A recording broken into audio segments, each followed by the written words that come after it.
Hello, ma'am. Good afternoon. Good afternoon, Yuvraj. Am I audible? Yes, ma'am. Okay, fine. How are you? Fine, ma'am. Fine. Okay. Okay, let's wait for the others to join. वैसे भी time हुआ नहीं है. Okay, ma'am.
Good afternoon to everyone.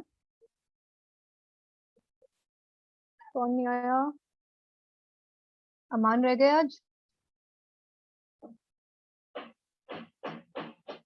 Yes, ma'am.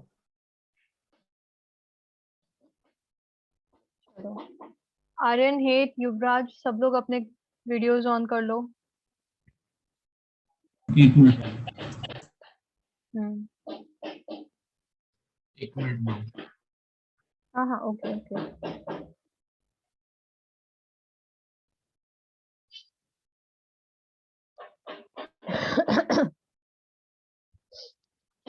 Question किए आर्यन और हेत, आप लोगों ने चैप्टर 1 के ट्राई किए? थोड़े बहुत किए सर। हाँ मैंने किए, आधे करेक्ट किए हैं, आधे बाकी है। थोड़े किए हैं मैम। ओके, हो रहे हैं, मूल कॉन्सेप्ट पे हो रहे। हाँ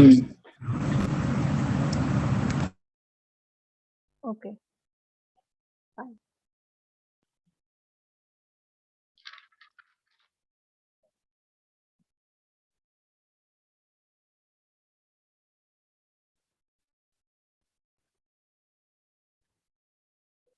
ठीक है, तो हम लोग आज अपना नया चैप्टर स्टार्ट करते हैं। एंड हमारा जो नया चैप्टर है वो है अपना स्ट्रक्चर ऑफ एटम के बारे में। तो आप लोग पहले पढ़ते आए हो, अपने क्लास 9th में स्ट्रक्चर ऑफ एटम के बारे में सबसे पहली बार पढ़ा था। तो आपको वहां पे पता चला कि भाई ये जो एटम होता है, एटम मतलब डाल्टन ने तो ऐसा बताया था कि भाई डाल्टन एटॉमिक थ्योरी से हमें पता चला था ये जो एटम है ये इंडिविजिबल है। मतलब ये एटम हमारा फर्दर डिवाइड नहीं होता, ये सबसे छोटी यूनिट होती है और ये फंडामेंटल यूनिट है। मतलब दुनिया में जो भी चीजें प्रेजेंट है वहां पर ये एटम होगा ही होगा। ठीक है, फिर बाद में आपने पढ़ा कि अरे नहीं, एटम इंडिविजिबल नहीं है, एटम के अंदर भी सब पार्टिकल्स होते हैं, इलेक्ट्रॉन, प्रोटॉन्स और न्यूट्रॉन्स। तो आपने इनके बारे में पढ़ा। ठीक है, और थोड़ा थोड़े मॉडल्स के बारे में भी आपका पहले इंट्रोडक्शन हुआ था। तो आज हम लोग उसी को, वही चैप्टर को पढ़ेंगे इन डिटेल, और बहुत सारी नई चीजें भी इसमें आगे इंट्रोड्यूस होंगी। चैप्टर इंटरेस्टिंग है, चैप्टर को बोरिंग बिल्कुल मत समझना कि मैम इतने सारे एक्सपेरिमेंट्स हैं, कैसे क्या याद रखें। याद नहीं रखेंगे, हम लोग सब चीज समझ के चलेंगे, तो हमें वो चीज दिमाग में फीड होना चाहिए। ठीक है, आई ट्राई माई बेस्ट कि आपको इसमें कोई भी चीज मगअप नहीं करने की जरूरत पड़े। चलो फाइन। अच्छा ठीक है, एक चीज,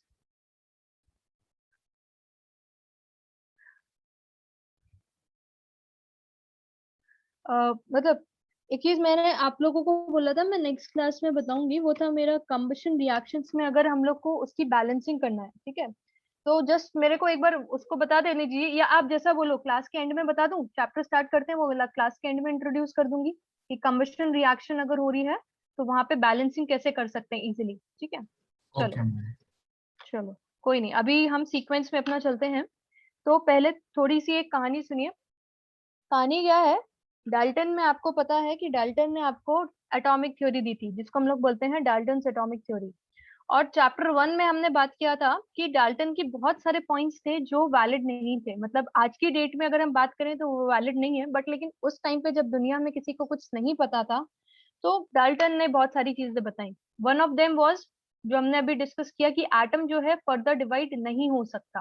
ठीक है, पर हमने देखा कि अरे एटम के अंदर आज हमें पता है इलेक्ट्रॉन, प्रोटॉन, न्यूट्रॉन्स होते हैं। उसके बाद डाल्टन ने ऐसा बोला था कि अगर जो एटम्स हैं, अगर वो एक ही एलिमेंट के हैं तो वो सेम होंगे, उनके मास सेम होंगे। बट लेकिन अगर वो डिफरेंट एलिमेंट्स के हैं तो उनकी वो एटम्स की जो प्रॉपर्टीज होंगी वो बिल्कुल डिफरेंट होंगी, इंक्लूडिंग देयर एटॉमिक मास। ठीक है, तो ऐसा होता है क्या? नहीं, हमने देखा था कि नहीं भाई, आइसोबार्स और आइसोटोप्स की बात की गई थी। यस, तो आइसोबार्स क्या होते हैं और आइसोटोप्स क्या होते हैं, क्या बताया था मैंने? आइसोबार का मतलब होता है कि डिफरेंट एलिमेंट्स हैं बट उनके मासेस क्या है, सेम। और आइसोटोप्स क्या होते हैं, एक ही एलिमेंट है, मतलब वहां पे नंबर ऑफ प्रोटॉन सेम होंगे बट वहां पे नंबर ऑफ आपके, मतलब जो उसका मास नंबर है वो atomic mass that will change. तो हमने देखा कि नहीं, आज के डेट में तो आइसोटोप्स भी होते हैं और आइसोबार भी होते हैं। मतलब आपके पास डिफरेंट एटम्स हैं बट उनका मास सेम है। जैसे कार्बन 12 की बात करें और कार्बन 14 की बात करें तो ये दोनों हो गए आइसोटोप। और अगर हम बात करें कार्बन 14 और नाइट्रोजन की तो इन दोनों के जो मासेस हैं वो है सेम। तो मतलब डाल्टन की यहाँ पर ये बात भी गलत हो गई थी। पर हाँ, ऐसा नहीं है कि भाई डाल्टन की सारी बातें गलत थी या वो कुछ भी नहीं बता पाए। डाल्टन ने बहुत सारी चीजें ऐसे दी जो हम लोग, जो वो प्रूव कर पाए। जैसे कि उन्होंने बताया था mass, law of conservation of mass, law of conservation of mass बताया था उन्होंने। एक मिनट हाँ। तो उन्होंने हमें बताया था लॉ ऑफ कंजर्वेशन ऑफ मास, तो वो वैलिड है। उन्होंने फिर ये भी बताया लॉ ऑफ डेफिनेट प्रोपोर्शन भी वो अपनी थ्योरी से प्रूव कर पाए, और लॉ ऑफ मल्टीपल प्रोपोर्शन तो डाल्टन ने ही दिया था, वो भी अपना वैलिड है। ठीक है, बट लेकिन इसके बाद क्या हुआ, जब और एक्सपेरिमेंट्स हुए तो सबसे पहले डिस्कवरी हुई वो किसकी हुई, जब हमने ये जो सब पार्टिकल्स पढ़े इलेक्ट्रॉन, प्रोटॉन और न्यूट्रॉन, उनमें सबसे पहले डिस्कवरी हुई आपकी किसकी, इलेक्ट्रॉन्स की। ठीक है, इलेक्ट्रॉन्स की। अब जिस टाइम पे ये इलेक्ट्रॉन्स का ये सब काम चल रहा था कि इलेक्ट्रॉन की डिस्कवरी हो रही है, मतलब ये टाइम था आपका 17th सेंचुरी, मतलब आपका था कुछ 1830s का टाइम या 50s का टाइम, ऐसा समझ लो, ऐसा चल रहा था। तो उस टाइम पर क्या हुआ, एक साइंटिस्ट थे आपके जे जे थॉमसन, और एक साइंटिस्ट थे आपके फैराडे, माइकल फैराडे और जे जे थॉमसन। अब ये दोनों क्या कर रहे थे, अपनी अपनी जगह ये लोग एक्सपेरिमेंट कर रहे थे। हुआ क्या, माइकल फैराडे ने, और वहां पर उस समय पे एक बड़ा फेमस सी चीज चली, डिस्चार्ज ट्यूब। ठीक है, डिस्चार्ज ट्यूब में लोग एक्सपेरिमेंट्स बहुत कर रहे थे। ठीक है, तो जो जे थॉमसन ने भी डिस्चार्ज ट्यूब पे एक्सपेरिमेंट कर रहे थे, फैराडे भी डिस्चार्ज ट्यूब पे एक्सपेरिमेंट कर रहे थे। ठीक है, तो ये क्या एक्सपेरिमेंट था, किसने कैसे किया, उसके बारे में जानते हैं, और ये डिस्चार्ज ट्यूब होता क्या है इसको भी देखते हैं। ठीक है, तो यहाँ पर हम बात कर रहे हैं माइकल के एक्सपेरिमेंट की। इन्होंने कैसे किया, तो इन्होंने लिया cathode ray discharge tube. Discharge मतलब जहां से कोई चीज का क्या हो रहा है, फ्लो हो रहा है। तो ठीक है, जहां पे भी किसी चीज का डिस्चार्ज हो रहा है, फ्लो हो रहा है, उस ट्यूब को उन्होंने बोल दिया डिस्चार्ज ट्यूब। अब ये जो डिस्चार्ज ट्यूब था ये किसका बना था, ये बना था हमारा ग्लास का। किसका, ग्लास का बना होता है। तो ये हमारा ये जो आपको इस एपरेटस में यहाँ पर ये जो ट्यूब दिख रहा है, ये है आपका क्या, ग्लास ट्यूब। ये है आपका ग्लास ट्यूब। थोड़ी देर सुनना, फिर इसके बाद मैं इसके जितने भी पॉइंट्स हैं मैं आपको लिखवाऊंगी, बट मेरी बातें ध्यान से सुनना। ठीक है, तो ये आपका हो गया ग्लास ट्यूब। अब आपको पता है कि जब आपने मतलब बात करते हो, जब क्या बोलते हैं, इलेक्ट्रोलाइसिस वगैरह की बात करते हैं, तो वहां पे दो चीजें होती हैं, एक होता है एनोड और एक होता है कैथोड। क्या होते हैं ये दो इलेक्ट्रोड्स होते हैं। एनोड पे जो चार्ज होता है वो कैसा होता है, पॉजिटिव और नेगेटिव। एनोड का चार्ज पॉजिटिव। कैसा होता है, एनोड का चार्ज होता है पॉजिटिव, और कैथोड का चार्ज होता है डेफिनेटली फिर तो नेगेटिव, पूछना ही नहीं है। देखो, अगर आप कभी कंफ्यूज हो जाते हो कि मैम एनोड का नेगेटिव होता है कि पॉजिटिव, तो आप कैटायन से रिलेट कर सकते हो। जैसे आपको पता है कैटायन क्या होते हैं, दे आर पॉजिटिवली चार्ज्ड। तो कैथोड का उसके ऑपोजिट होता है, दिस इज नेगेटिवली चार्ज्ड। ठीक है, तो आपका यहाँ पर ये जो कैथोड था ये क्या है, नेगेटिवली चार्ज्ड है, और एनोड क्या है, पॉजिटिवली चार्ज। अब इसमें क्या किया, आपने एक बैटरी ली। ठीक है, हाई वोल्टेज बैटरी थी, हाई वोल्टेज बैटरी लिया, और इस हाई वोल्टेज बैटरी का जो पॉजिटिव टर्मिनल था उसको आप किससे कनेक्ट करोगे, उसको जिससे भी कनेक्ट करोगे वो पार्ट क्या बन जाएगा, दैट विल बिकम एनोड, क्योंकि एनोड क्या है, पॉजिटिवली चार्ज। और जहां से इसका नेगेटिवली टर्मिनल कनेक्ट करोगे वो क्या हो जाएगा, वो बन जाएगा आपका कैथोड। तो ये हो गया आपका कैथोड और ये हो गया आपका एनोड। ठीक है, तो ये पॉजिटिव टर्मिनल से कनेक्ट किया, ये नेगेटिव टर्मिनल से। अब ये जो इलेक्ट्रोड थे मैम, ये कैथोड और एनोड है, ये किसके बने हुए हैं, मेटल्स के। ठीक है, यहाँ पर कोई आपने मेटल ले लिया है और इस मेटल के बने हुए हैं आपके ये इलेक्ट्रोड्स। ठीक है, तो कहानी में अभी क्या क्या हुआ, ये एक ट्यूब ली, ये ट्यूब जो है ये ग्लास की बनी हुई है, हमने इसके अंदर रखा है दो मेटल्स। ठीक है, और जहां पर हमने मेटल को बैटरी से कनेक्ट किया, तो जो पार्ट मेटल का नेगेटिव एंड से कनेक्ट हुआ, वो नेगेटिव टर्मिनल से हुआ, वो हो गया आपका कैथोड, और जो पॉजिटिव से कनेक्ट हुआ वो आपका हो गया क्या, एनोड। ठीक है, अब इसके बाद एक और इम्पोर्टेंट काम किया, इसमें क्या भरा हमने, इसके अंदर क्या है, तो इसके अंदर है हमारे पास एक गैस। ठीक है, इसके अंदर है गैस। अब ये जो गैस है इसका जो प्रेशर है वो प्रेशर काफी कम रखा, प्रेशर काफी कम रखा। रीजन क्या है प्रेशर कम रखने का, हम थोड़ी देर बाद समझेंगे कि ये प्रेशर बहुत कम क्यों रखा है। ठीक है, तो हमने इसके अंदर एक गैस फिल की और इस गैस का प्रेशर हमने बहुत बहुत लो। अच्छा, जब हम लोग एटमॉस्फेरिक प्रेशर के नीचे जाते हैं तो हम लोग क्या कहते हैं उसको, वैक्यूम कहते हैं ना। तो क्या किया हमने, एटमॉस्फेरिक प्रेशर अगर मैं बोलूं, जैसे आपका एटमॉस्फेरिक प्रेशर होता है, क्या होता है, क्या क्या यूनिट्स होती है एटमॉस्फेरिक प्रेशर की, युवराज हमारा एटमॉस्फेरिक प्रेशर का क्या यूनिट होता है, आप बताओगे कितना होता है हमारे एयर में, जो हमारे एटमॉस्फेयर में जो प्रेशर है, एनीवन, कोई बात नहीं मैं बता देती हूँ, इसको ध्यान रखिएगा। 1 एटमॉस्फेरिक प्रेशर होता है, this is equal to 10⁵ pascals. ठीक है, अप्रोक्सीमेटली लिख रही हूँ ये, अदरवाइज इसका एग्जैक्टली वैल्यू आप लिखोगे तो इट विल बी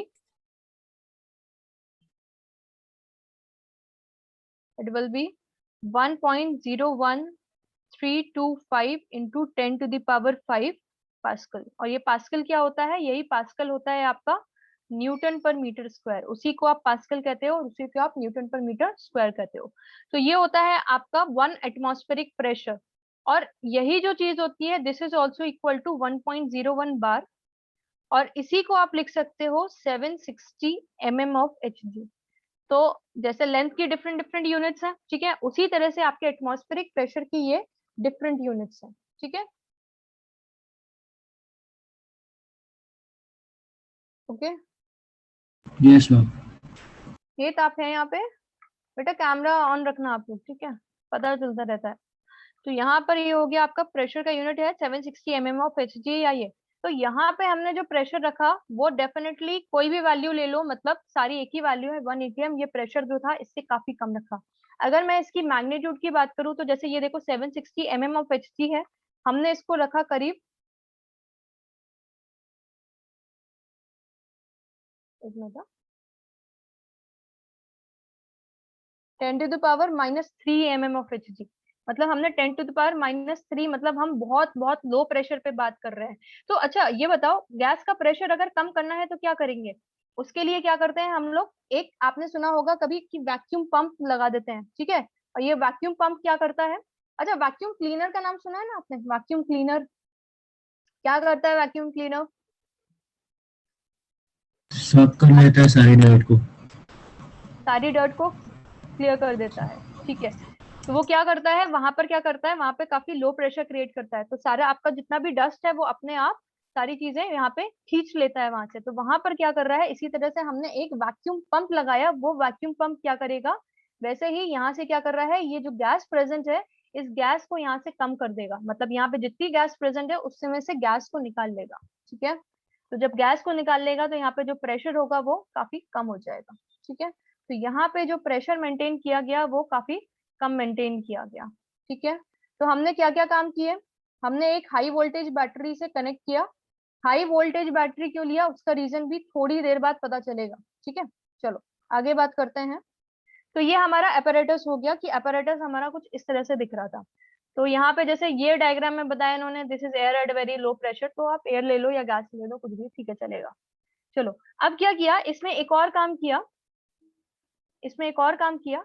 ये जो पार्ट एनोड का था ना, इसके पीछे, चलो ये बाद में बताते हैं।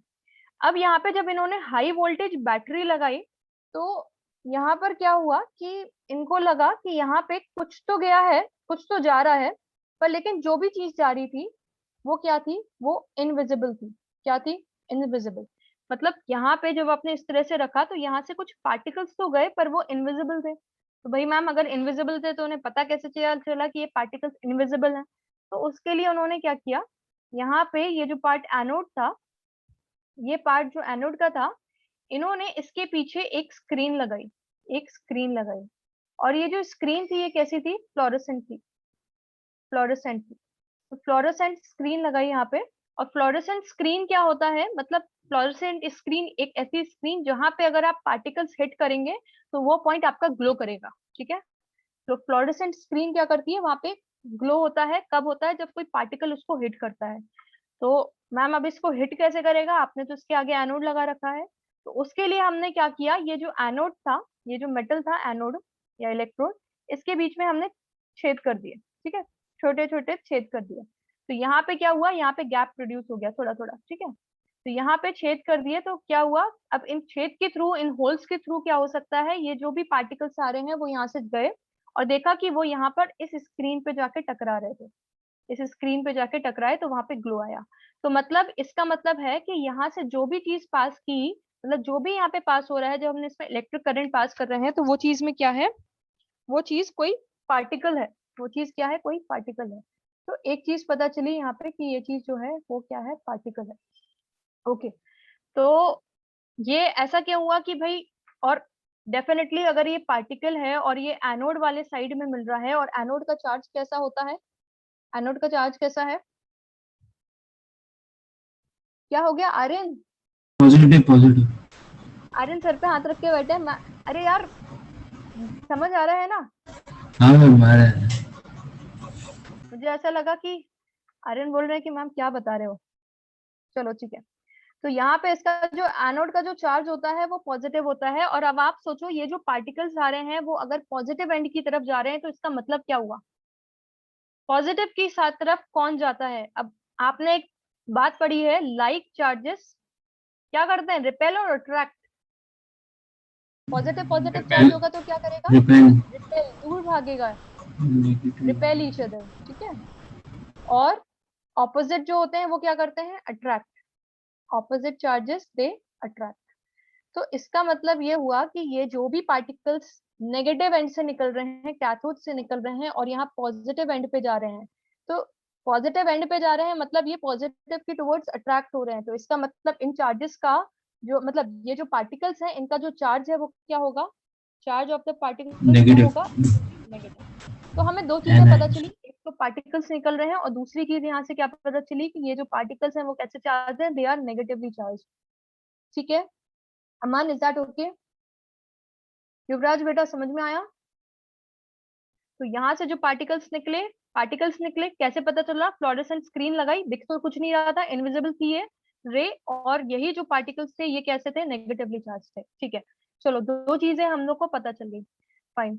अब इसमें इन्होंने क्या किया, धीरे धीरे कुछ कुछ चेंजेस करे। ठीक है, क्या क्या चेंजेस करे इन्होंने, एक मिनट।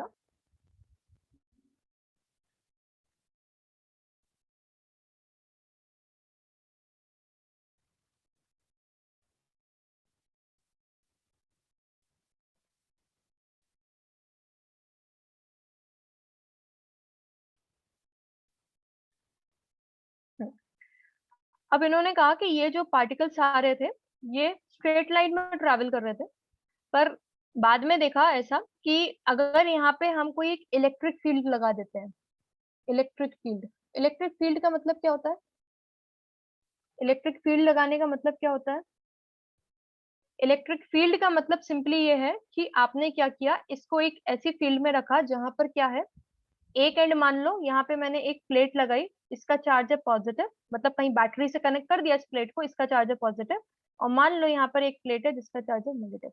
ठीक है, तो यहाँ पर क्या हुआ, एक इलेक्ट्रिक फील्ड जनरेट हो गई। ठीक है, इलेक्ट्रिक फील्ड जैसे इलेक्ट्रिसिटी की बात करते हैं, तो अब क्या हुआ, जब एक इलेक्ट्रिक फील्ड लगाई मतलब वहां पर क्या होते हैं, दो प्लेट्स होते हैं, एक प्लेट हो गई आपकी पॉजिटिव, एक प्लेट हो गई आपकी नेगेटिव। तो ये देखा कि ये जो चार पार्टिकल्स थे ये आपके कहाँ पर डेविएट हुए, पॉजिटिव की तरफ, जहां पर आपकी ये प्लेट का पॉजिटिव साइड था वो उस साइड डेविएट हुए। ठीक है, तो मतलब एक चीज ये भी पता चल गई यहाँ से, और कंफर्म हो गया कि ये जो पार्टिकल्स हैं ये आपके पॉजिटिवली चार्ज एंड की तरफ जा रहे हैं, मतलब डेफिनेटली ये क्या है, चार्ज पार्टिकल्स हैं। इसी तरह से जब आपने एक मैग्नेटिक फील्ड लगाई, मैग्नेटिक फील्ड कैसे अप्लाई करते हैं हम, आपने क्लास 10th में मैग्नेटिज्म पढ़ा है ना, क्लास 10th में मैग्नेटिज्म पढ़ा था, वहां पे आपने क्या पढ़ा था, नॉर्थ पोल और south pole of the battery. ठीक है, मतलब आपने जब इस तरह से आपने दो बैटरी, मतलब बैटरी कह रहे ऑफ द मैग्नेट, नॉर्थ और साउथ पोल होता है जो मैग्नेट का, आपने कहा यहाँ पे आप मैग्नेट के एंड इसके ऊपर रख दो, मतलब इस ये जो आपकी ट्यूब है, let's say this is the tube, और मैंने इस तरह से अपना यू बार वाला जो मैग्नेट होता है, यू मैग्नेट, उस तरह से रख दिया, तो एक क्या हुई, यहाँ पर एक मैग्नेटिक फील्ड जनरेट हुई। ठीक है, तो मैग्नेटिक फील्ड आई, तो मैग्नेटिक फील्ड के केस में भी क्या मिला, देखा कि ये जो हो रहे हैं ये फिर से डेविएट हो रहे हैं। ठीक है, तो इसका मतलब ये पता चला है कि जब इलेक्ट्रिक फील्ड या मैग्नेटिक फील्ड रखी है, मतलब है, प्रेजेंट है, तो वहां पर ये पार्टिकल्स डेविएट होते हैं। और ये पार्टिकल्स, ये ऐसा कब होता है, ऐसा होता है जब हमारे पास कौन से पार्टिकल्स हो, चार्ज पार्टिकल्स हो।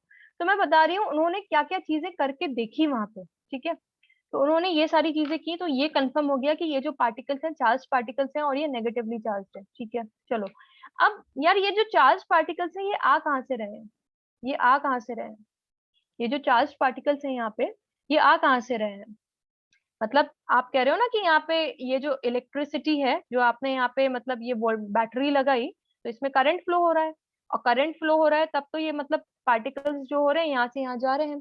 तो कैसे हो रहा है, ये हो क्या रहा है कि यहाँ से आपने गैस तो निकाल दी, गैस निकाल दी, बट आपने ये जो बैटरी लगाई यहाँ पर, ये बैटरी जो है इसका वोल्टेज क्या है, बहुत ज्यादा है, बहुत हाई वोल्टेज बैटरी है। इतना ज्यादा वोल्टेज है, वोल्टेज ज्यादा होने का मतलब क्या होता है, ये जो दो टर्मिनल्स हैं इनके बीच में पोटेंशियल डिफरेंस जो है बहुत ज्यादा है। बहुत ज्यादा है। ठीक है, तो अब क्या हुआ, ये जो पॉजिटिव एंड है ये क्या करेगा, बहुत तेजी से क्या करेगा, आपके ये जो लेफ्ट साइड जो आपका कैथोड है इस पे बहुत तेजी से क्या करेगा, खींचेगा इलेक्ट्रॉन्स को।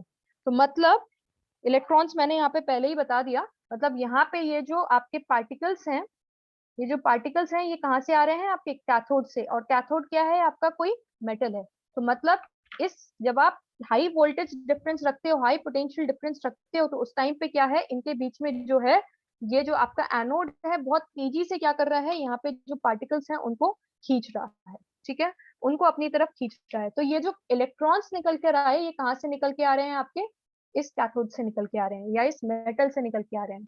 ठीक है, तो मतलब ये जो इलेक्ट्रॉन्स यहाँ पर फ्लो कर रहे हैं, ये जो पार्टिकल्स यहाँ फ्लो कर रहे हैं, ये कहाँ से आए, इस मेटल से निकल कर आए। ठीक है, अब उन्होंने कहा कि चलो ठीक है, ये जो पार्टिकल्स हैं इस मेटल से निकल के आए, चलो ठीक है। अब उन्होंने कहा एक काम करते हैं, यहाँ पे गैस जो थी वो उसको चेंज कर देते हैं। मान लो पहले इन्होंने कोई और गैस ली थी, अब उन्होंने गैस को चेंज कर दिया, गैस चेंज कर दिया, और इन्होंने क्या किया, ये जो मेटल्स यहाँ पे यूज कर रहे हैं इलेक्ट्रोड में, इसको भी चेंज किया। तो देखा कि भाई इसके ये जो नेचर है पार्टिकल का, इस पे क्या फर्क पड़ता है, तो देखा इस पे अभी भी कोई फर्क नहीं पड़ रहा। मतलब अभी भी ये नेगेटिव फील्ड की तरफ, जो मतलब ये पार्टिकल नेगेटिव था, तो इसलिए ये क्या हो रहा है, पॉजिटिव साइड की तरफ डेविएट हो रहा है। और अभी भी यहाँ पे जो स्क्रीन है ये उसी तरह से अभी भी ग्लो कर रही थी जब हमने यहाँ पे इस पे कुछ स्पेसेस क्रिएट करके रखे। ठीक है, तो इस तरह का जब हमारे पास हुआ तो हमको ये पता चला, ये जो पार्टिकल्स हैं, ये जो पार्टिकल्स हैं ये क्या है, फंडामेंटल पार्टिकल्स हैं। कैसे हैं, फंडामेंटल। फंडामेंटल का मतलब क्या हुआ, फंडामेंटल का मतलब ये हुआ कि ये हर चीज में प्रेजेंट है, क्योंकि इनका जो नेचर है वो चेंज ही नहीं हो रहा था गैस के साथ।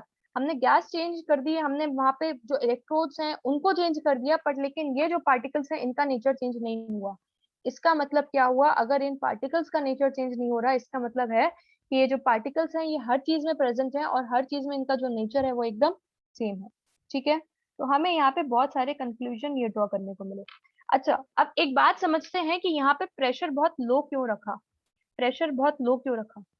अगर यहाँ पे प्रेशर ज्यादा होता, यहाँ पे गैस का प्रेशर बहुत ज्यादा होता, तो इसका मतलब क्या होता कि हमारे जो गैस के जो पार्टिकल्स हैं वो काफी क्लोज क्लोज हैं। यस और नो, अगर किसी गैस का प्रेशर बहुत ज्यादा है, कहीं पर प्रेशर बहुत ज्यादा है किसी वेसल में, तो इसका मतलब क्या होता है कि जो पार्टिकल्स है वो बहुत क्लोज क्लोज हैं। यस और नो, कंप्रेस करते हैं तो हम कहते हैं ना प्रेशर बढ़ रहा है, कंप्रेस करने यस का मैम। मतलब क्या है, आप पार्टिकल्स को बहुत क्लोज ला रहे हो। तो आपने इसमें से अगर गैस को काफी कम कर दिया है, बहुत कम अमाउंट में है, तो इसका मतलब क्या है, पार्टिकल्स बहुत दूर दूर है। तो जब देखा यहाँ पे कोई इलेक्ट्रिक फील्ड और मैग्नेटिक फील्ड नहीं अप्लाई की गई, तो उस टाइम पे ये जो इनका पाथ था ये कैसा था, स्ट्रेट लाइन पाथ था, ये एक स्ट्रेट लाइन में ट्रेवल कर रहे थे। ठीक है, तो इसका मतलब ये हुआ, यहाँ पे जब प्रेशर कम है, गैस के पार्टिकल्स कम है, तो उनसे टकराएंगे नहीं, और अगर उनसे टकराएंगे नहीं तो इनके पाथ में कोई डेविएशन आने नहीं वाला, इसलिए यहाँ पे बहुत लो प्रेशर रखा। क्लियर है सारे पॉइंट्स। तो इस तरह से हमारा ये जो ट्यूब है इसको कहा गया कैथोड रे ट्यूब। देखो, अगर कोई पॉइंट अभी आगे नहीं समझ में आया हो तो बहुत जरूरी है इसको समझना, क्योंकि अगर आगे जब हम पढ़ेंगे तो कैथोड रे ट्यूब में ही कुछ मॉडिफिकेशंस किए गए, और तभी हमें मिले प्रोटॉन्स का डिस्कवरी हुआ। ठीक है, तो कैथोड रे ट्यूब में अगर कुछ नहीं समझ में आया तो बताना, क्योंकि कुछ similar kind of experiment protons की डिस्कवरी के लिए भी किया गया था। अंडरस्टूड है आर्यन, यस मैम। अमान, हेत, हाँ मैम। Yes ma'am. युवराज, कहाँ हैं आप, हो ना, मतलब ओके फाइन, चलो ठीक है, चलो हैंग हो गया डन। था। ये हाँ, कोई कुछ पूछ हैंग रहा है हो गया क्या, था वो, तो बंद कर थोड़ा सा। अच्छा अच्छा, चलिए ठीक है। तो ये हो गया आपका कैथोड रे डिस्चार्ज ट्यूब के एक्सपेरिमेंट। तो चलिए कुछ पॉइंट्स लिख लेते हैं, फिर हम लोग आगे पढ़ते हैं कि इसके बाद जो हमने इलेक्ट्रॉन निकाला इसका मास कैसे पता चला और इसका चार्ज कैसे पता चला, और उसके बाद हुई हमारी बहुत आगे जाके प्रोटॉन की डिस्कवरी। ठीक है, तो इसमें लिख लो आप, स्ट्रक्चर ऑफ एटम में सबसे पहले लिख लो स्ट्रक्चर ऑफ एटम, एंड यहाँ पे आप लिख सकते हो discovery of electron, discovery of electrons, discovery of electrons। देखो डाल्टन एटॉमिक थ्योरी के जो पार्ट था ना वो हम पहले भी डिस्कस कर चुके हैं, तब उसमें लिखने का मतलब नहीं है।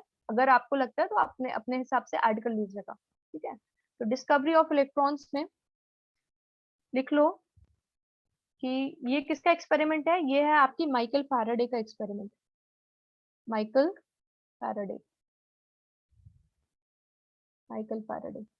तो ये करीब हुआ था आपके 1850s के टाइम पे, मतलब 1850-1860 के बीच में ये एक्सपेरिमेंट करा गया था। तो माइकल फैराडे ने 1850s के टाइम पे ये सारी चीजें बताई। तो यू कैन राइट। मैम एक बार आप रिपीट कर सकते हो पूरा? हाँ हाँ, मैं वही बोल रही हूँ। डिस्कवरी ऑफ इलेक्ट्रॉन्स में लिखो आप Michael Faraday. Michael Faraday studied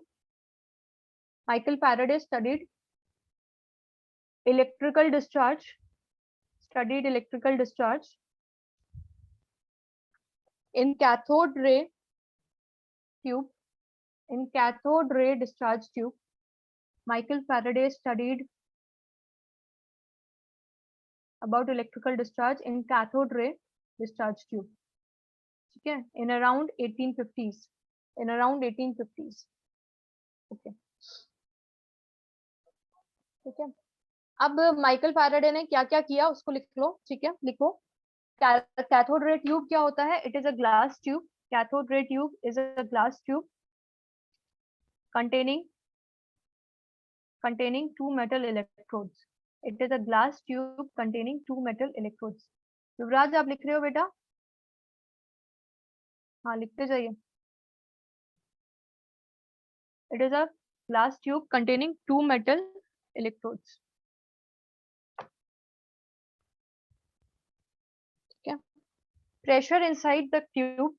Next point में आप लिख लो pressure inside the tube.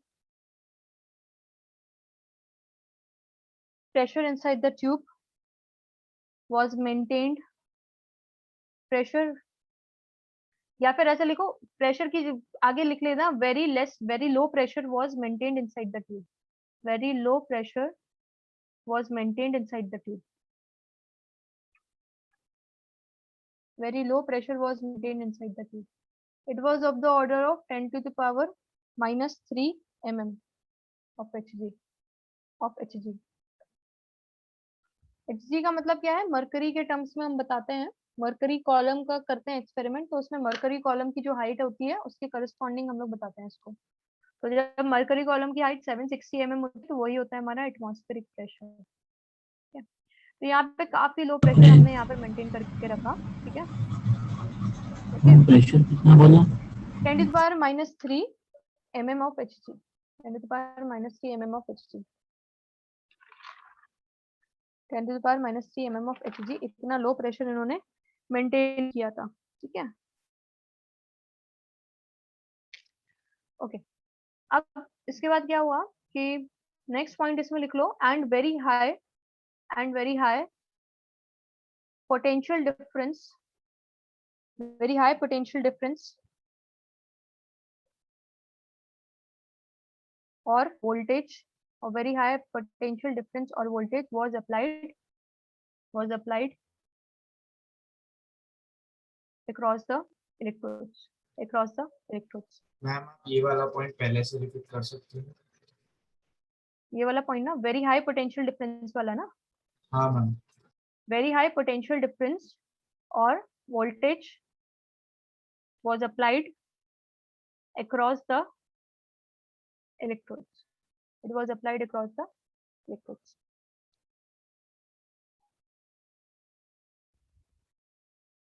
और इसका अगर ऑर्डर लिखना चाहती है तो you can right it was of the order of 10,000 volts, 10,000 volts, लगभग 10,000 वोल्ट्स के का करीब प्रेशर था that was applied across them, ठीक है। मैम ये कौन से ईयर में हुआ था? ये हुआ था करीब आपका 1850 से 1860 के बीच में, इसलिए इसको 1850s बोला, ठीक है। और डाल्टन ने हमें जो दिया था हमें अराउंड 1808 के अराउंड, डाल्टन ने 1808 पे दिया था, तो उसके काफी टाइम बाद हमें ये सब चीजें पता चली, ठीक है।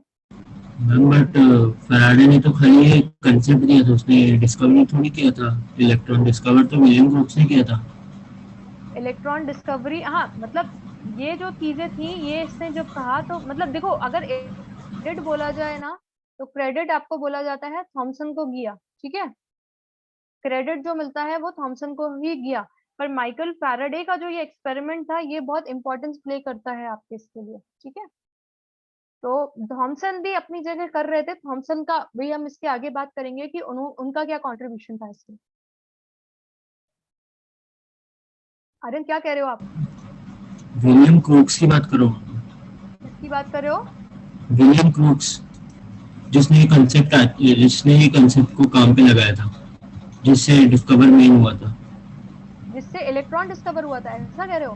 हाँ मेन, क्योंकि माइकल फराडे ने तो हमको वो दिया था, कंसेप्ट दिया था पूरा, थॉमसन और माइकल फराडे ने। हाँ, हाँ, बिल्कुल ठीक है। थॉमसन और माइकल फैराडे ने इसका कॉन्सेप्ट दिया था, बिल्कुल ठीक है। देखो, माइकल फैराडे ने जब इसका ये सब जो कॉन्सेप्ट यहाँ पर दिया, ये जो यहाँ पे आपके जो पार्टिकल्स निकल रहे हैं, उसने इसको बोला कि ये जो है ये आपका कैथोड रे ट्यूब है, ठीक है।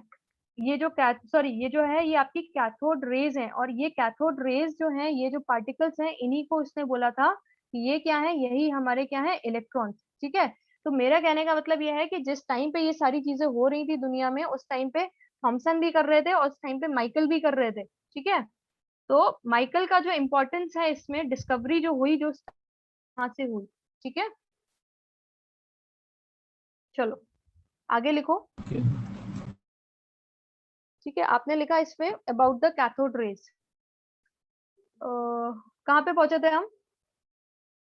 पोटेंशियल डिफरेंस में, वोल्टेज हाँ, पोटेंशियल पोटेंशियल डिफरेंस को डिफरेंस वाला क्वांटिफाई पॉइंट लिख करते लिया था ना।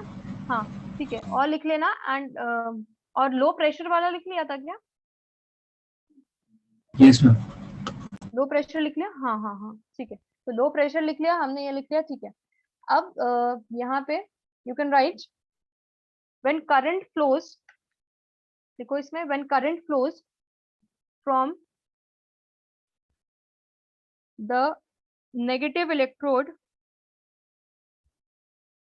अच्छा, एक बात बताओ, करंट कहाँ से कहाँ फ्लो करेगा? Negative terminal to positive. Current positive to negative करता है कि नेगेटिव टू पॉजिटिव करता है?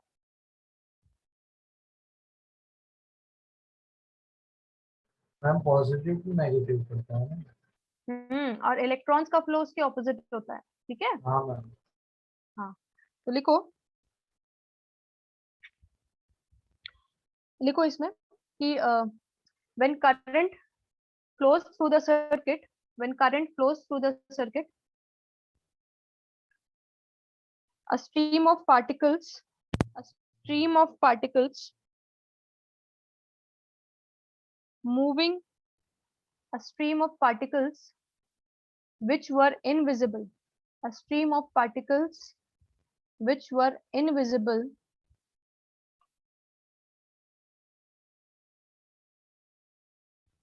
flowed, वो क्या लिखा आपने? when current flows through the circuit, a stream of particles which is particles invisible, which were which is invisible. which is invisible flows from cathode towards anode, flows from cathode towards anode, ठीक है, flows from cathode towards anode, ठीक है। और ये invisible जो थी, ये हमें कैसे पता चला था? हमने इसके पीछे एक फ्लोरेसेंट स्क्रीन लगा दी थी, ठीक है।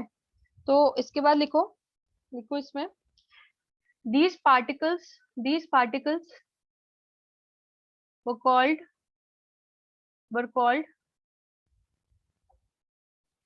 cathode ray particles. These particles were called cathode ray particles, या फिर इसी को कहा गया कैथोड रेज, या फिर इसी को कहा गया cathode rays. These particles were called cathode ray particles और cathode rays, ठीक है, fine.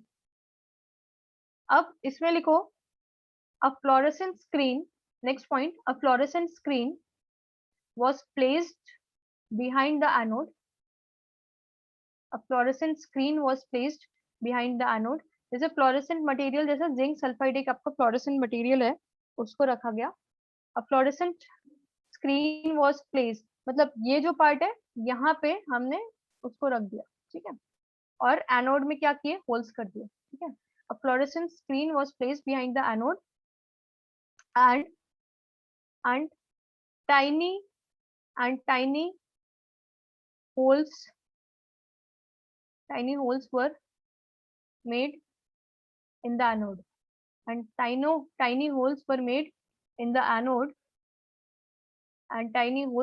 in the anode, to allow the rays pass through it,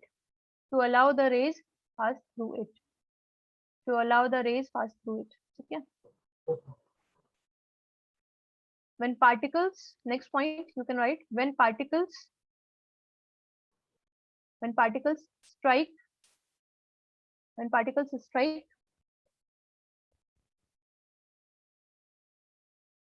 the screen,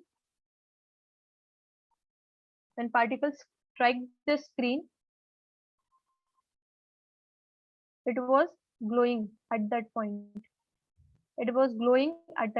When particles strike the screen, it was glowing at that point. ठीक है, fine. तो यहाँ से आपको confirm हो गया कि इसका क्या है, ये जो नेचर है, ये आपको पार्टिकल नेचर उसका आपको पता चला.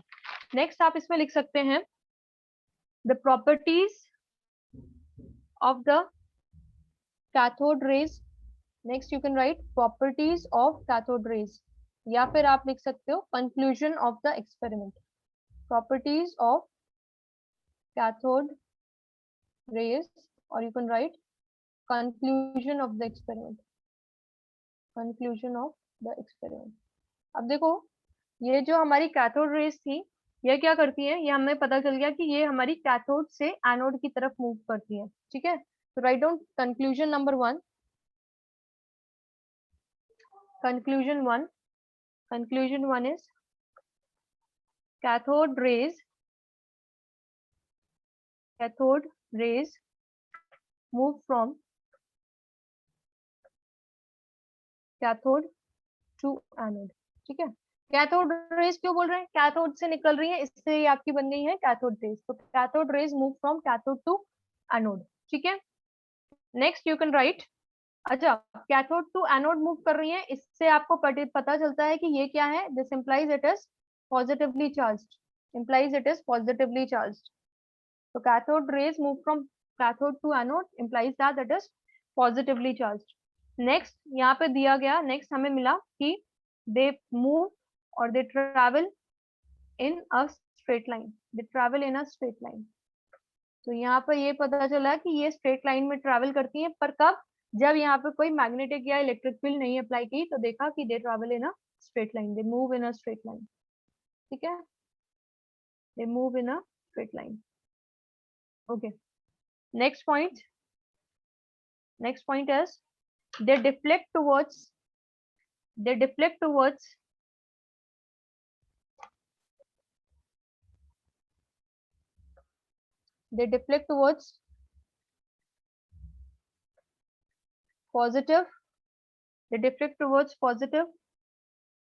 positively charged plate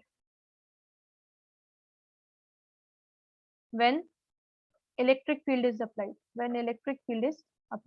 देखो, जब इलेक्ट्रिक फील्ड अप्लाई की जाएगी, तो मैंने आपको बोला वहां पे 2 टर्मिनल होंगे, एक होंगे पॉजिटिव और एक होंगे नेगेटिव. तो पॉजिटिवली चार्ज टर्मिनल की तरफ अगर वो डिफ्लेक्ट हुई, इसका मतलब हो गया कि उसका जो चार्ज है, अच्छा मैंने यहाँ पे लिख दिया implies it is negatively charge, इसको करेक्ट कर लो. बोला भी नहीं यार, मेरे को लगा आप एनोड की बात कर रहे हो. नहीं, implies negatively charged. Cathode rays move from cathode to anode implies it is negatively charged. ठीक है, they deflect towards the positively charged plate implies when electric field is applied. So when electric field is applied, they move towards the positively charged plate. कौन सा point था, fourth, third था. Fourth you can write they deflect when they deflect from their path when a magnetic field is applied. They deflect from their path when a magnetic field is applied. Ma'am एक बार आप लिख देंगे क्या, आप उसको लिख देंगे ऊपर, मैं लिख दूंगी, पर लेकिन आपको क्या दिक्कत हो गई, मतलब आप स्क्रीनशॉट तो नहीं ले रहे हो युवराज? नहीं मैम, मैं लिख ही रहा हूँ, पर वो थोड़ा सा क्रैक हो जाएगा तो दे भूल डिफ्लेक्ट, ठीक है, they deflect when a magnetic field is applied.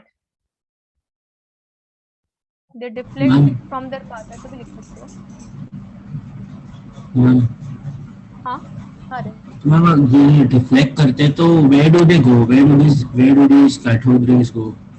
Anode मुझे के पास आपकी जाती आवाज है। इको सी हो रही है, मुझे क्लियर नहीं आ रही। एक सेकंड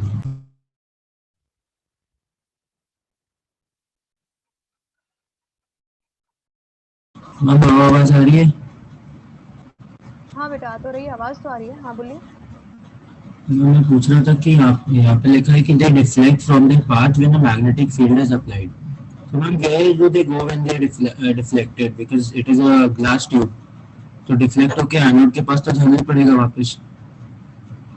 देखो डिफ्लेक्ट का मतलब क्या है बेटा, देखो ऐसे ऐसे ऐसे मैं बताती हूँ।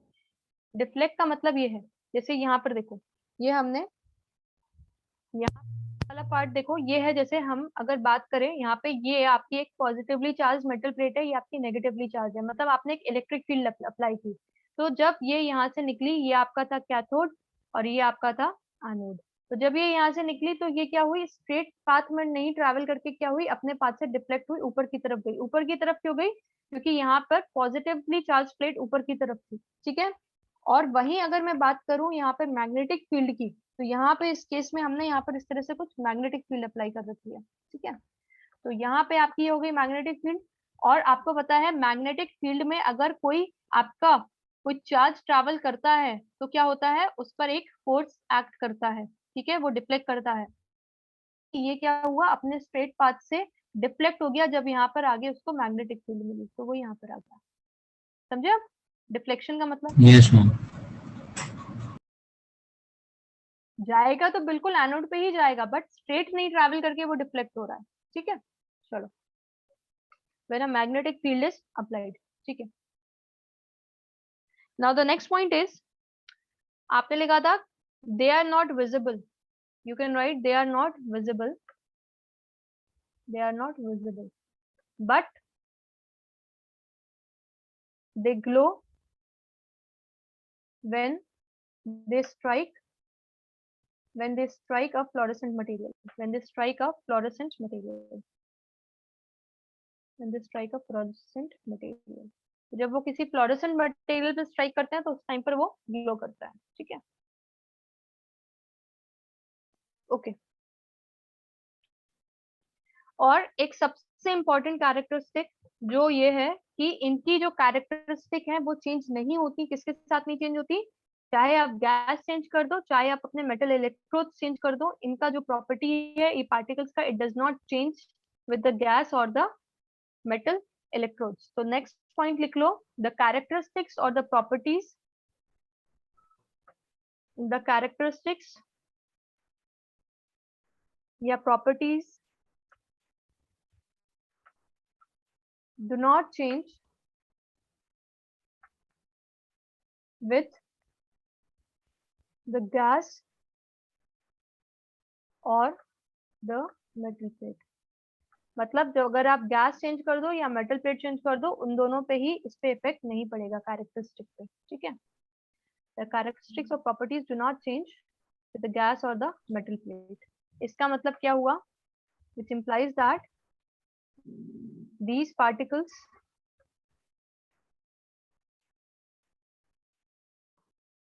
are fundamental, that is they are present in everything, they are present in everything, right? therefore है, क्या क्या आपने therefore लिखा है? क्या युवराज समझ में नहीं आया, आप क्या बोल रहे हो? नहीं मैम, इट्स ओके, आ जाएगा, टाइम नहीं रहता।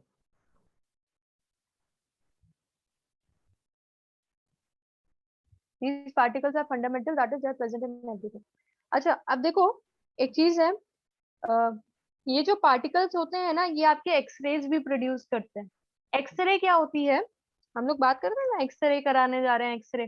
तो एक्सरे क्या होता है, जो आपके एक साइंटिस्ट थे जिन्होंने एक्सरे की डिस्कवरी की, मतलब उन्हें पता चला कि भाई ये है, तो उन्होंने बोला कि मतलब अगर आपके ये जो पार्टिकल्स हैं, जो जैसे कैथोड रे से ये जो निकल रहे हैं ये जो पार्टिकल्स, अगर ये बहुत हैवी मेटल को, बहुत काफी हैवी, हैवी क्यों बोल रही हूँ, मतलब जो काफी डेंस हो, जहाँ पे मेटल की डेंसिटी अच्छी हो, अगर ये उसको स्ट्राइक करते हैं, तो उस टाइम पर जो रेडिएशन या आप बोल सकते हो जो पार्टिकल्स बनते हैं वो आपके क्या है, एक्सरे हैं। मतलब जो नई जो रे निकल रही है वो आपकी एक्सरे होती है।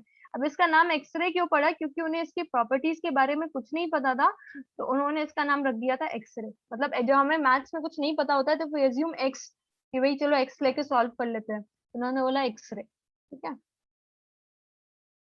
तो ये जो पार्टिकल्स होते हैं दे प्रोड्यूस एक्सरेज, ठीक है, when they strike these metal plates, they produce X-ray when they strike the metal plates, when they strike the metal plates। तो ये आपके कैथोड रेज की जो काफी सारी प्रॉपर्टीज हमने वो देख ली, 7th वाले में एक्सरे का लिख लीजिएगा। ठीक है, they produce X-rays when they strike the metal plates। ठीक है, तो ये हो गया हमारा कैथोड रे एक्सपेरिमेंट और उससे निकलने वाले सारे कंक्लूजन्स हमने देखे। ठीक है, ओके। अब हम लोग नेक्स्ट देखते हैं। नेक्स्ट हम लोग को जो बात करनी है वो बात करनी है जे थॉमसन की एक्सपेरिमेंट की। मैंने आपको बताया ना उस टाइम पे सब लोग कर रहे थे, तो जे थॉमसन भी उस समय कर रहे थे। तो जे थॉमसन ने क्या किया, जे थॉमसन ने बताया कि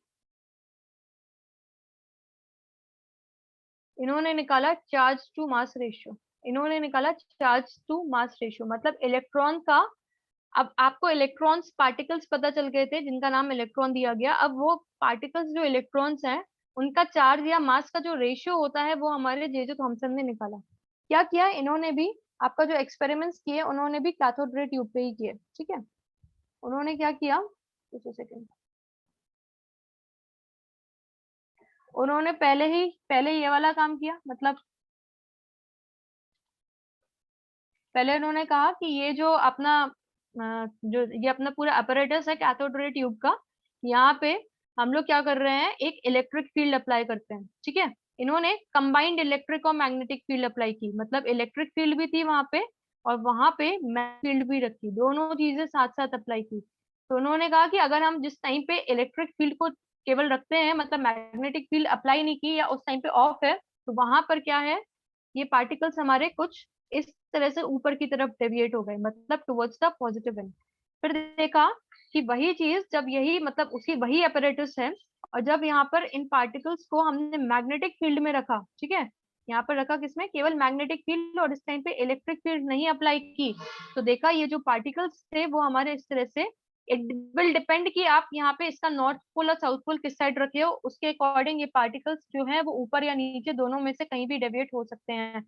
आपने अपना ये वाला रूल पढ़ा है फ्लेमिंग्स का, कि भाई अगर आपको पता करना है कि आपके डायरेक्शन ऑफ मैग्नेटिक फील्ड कुछ है और डायरेक्शन ऑफ करंट कुछ और है, तो आपका डायरेक्शन ऑफ मोशन क्या होगा, उसके इन दोनों के परपेंडिकुलर होगा।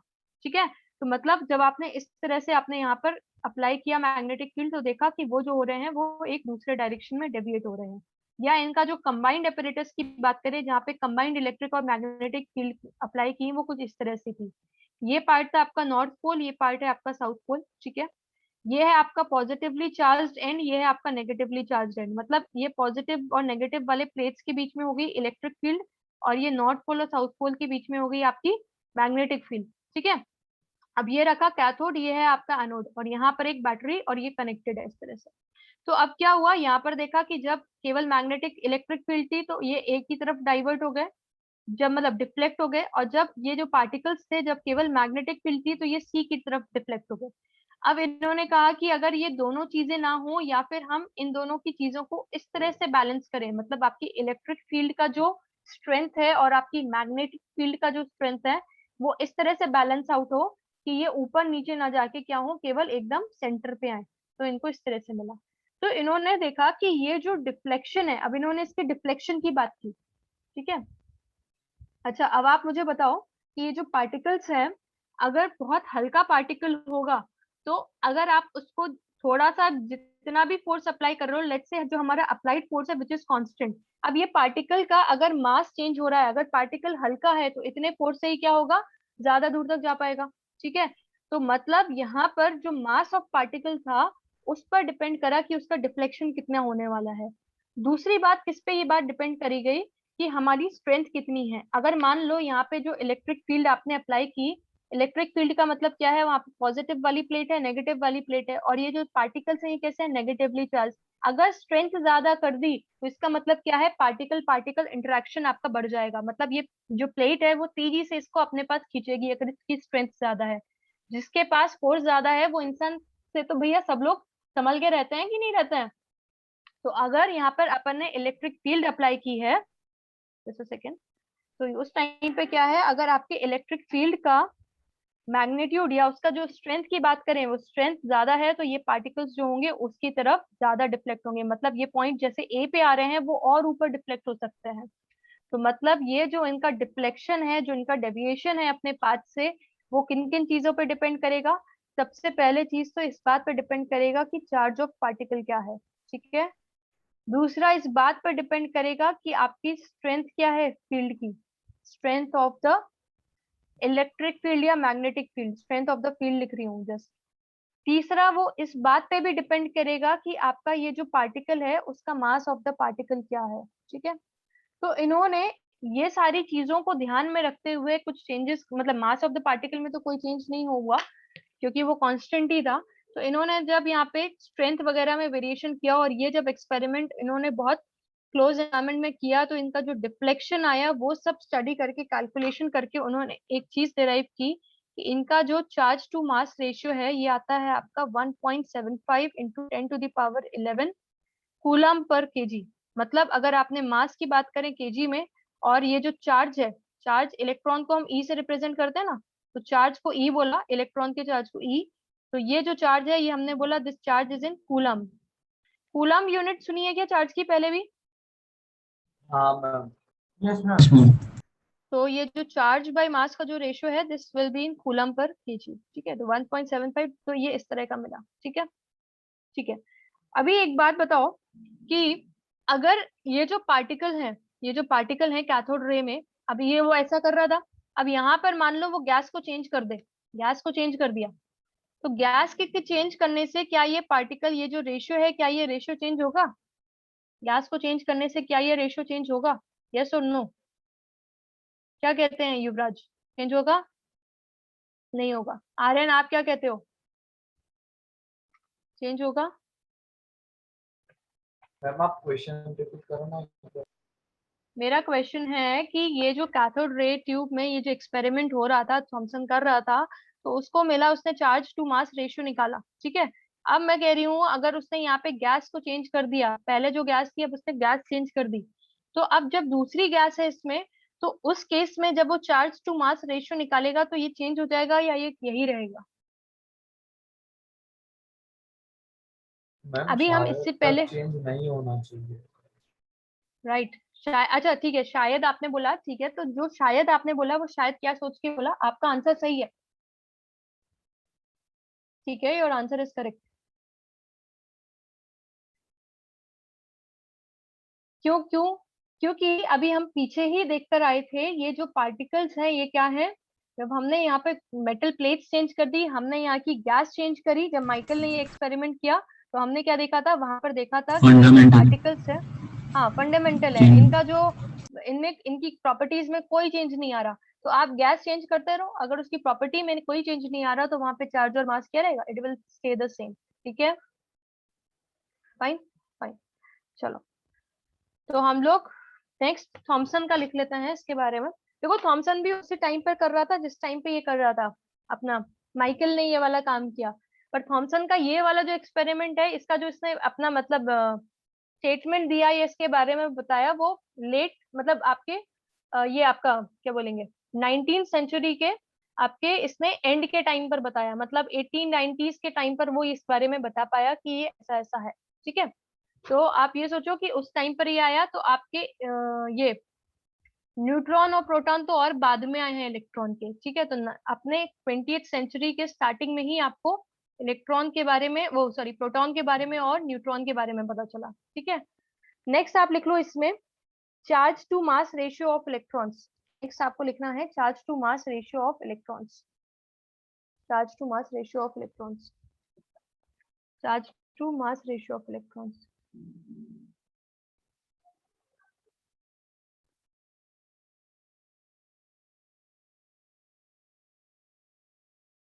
ठीक है, तो चार्ज टू मास रेशियो में सबसे पहले इसमें लिखो J Thomson measured the ratio of J.J. Thomson measured the ratio of charge to mass. J.J. Thomson measured the ratio of charge to mass by cathode ray tube. By cathode ray tube. Charge to mass by cathode ray tube. ठीक है, तो उसने cathode ray tube की help से उसने charge to mass calculate किया। ठीक है, और उसे में क्या किया उसने, उसमें बाद में उसने अप्लाई किया मैग्नेटिक फील्ड और इलेक्ट्रिक फील्ड। तो measured charge to mass by cathode ray tube and applying magnetic field and electric field and applying magnetic field and electric field and applying magnetic field and electric. ठीक है, okay. इसके बाद लिखो, अच्छा ये जो electric field और magnetic field, यहाँ पर एक चीज ध्यान देना, ये देखो किस तरह से अप्लाई की गई है, ये परपेंडिकुलर है। देखो नीचे वाला एक्सपेरिमेंट देखो, इन सबका डायरेक्शन क्या है, एक सबके ये सारे म्यूचुअली परपेंडिकुलर हैं आपस में।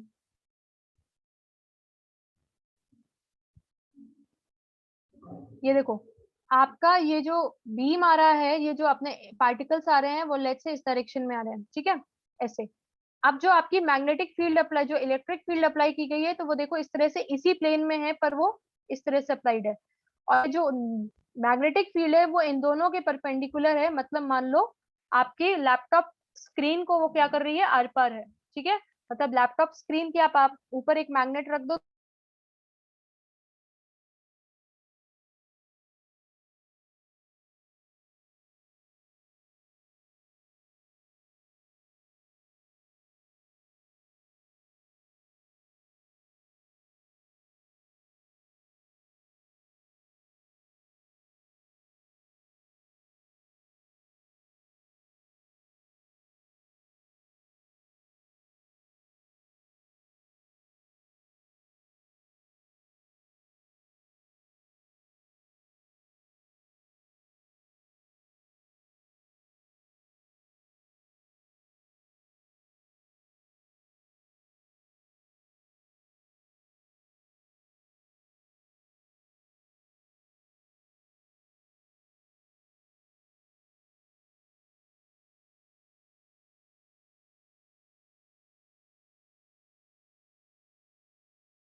Thank God you are here. मुझे लगा सब डिस्कनेक्ट हो गए। चलो, आवाज आ रही है? हाँ मैम। Yes, ma'am. ठीक है,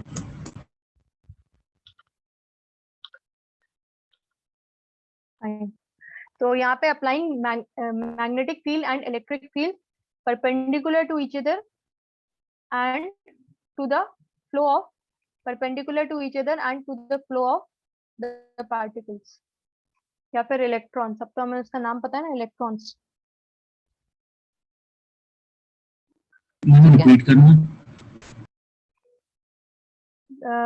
अपन ने लिखा कि जे थॉमसन उसने अप्लाई किया, वो J Thomson calculated charge to mass ratio using by cathode ray tube. ठीक है, and applying magnetic field and electric field perpendicular to each other and to the flow of electrons मतलब electrons से भी perpendicular और magnetic और electric field भी एक दूसरे के perpendicular. Applying magnetic field and electric field perpendicular to each other and to the flow of electrons. ठीक है, अब देखो इसमें नेक्स्ट पॉइंट, ये जो अमाउंट ऑफ डेविएशन है वो किस पे डिपेंड करेगा? Amount of deviation depends upon, पहला part, it will depend upon the charge of the particles. It will depend, हाँ युवराज, amount of deviation, amount of deviation, amount of deviation, yes, amount of deviation, it depends upon, first one is the charge of the particles, the charge of the particle, मतलब charge of the particle का मतलब है कि उनकी जो magnitude है, ठीक है, magnitude of the charge, it will depend upon the magnitude of the charge of the particles, magnitude of the charge of the particles. दूसरा है it will depend upon the mass of the particle, it will depend upon the mass, पहले हमने लिखा है charge, और तीसरा मैंने आपको क्या बताया था?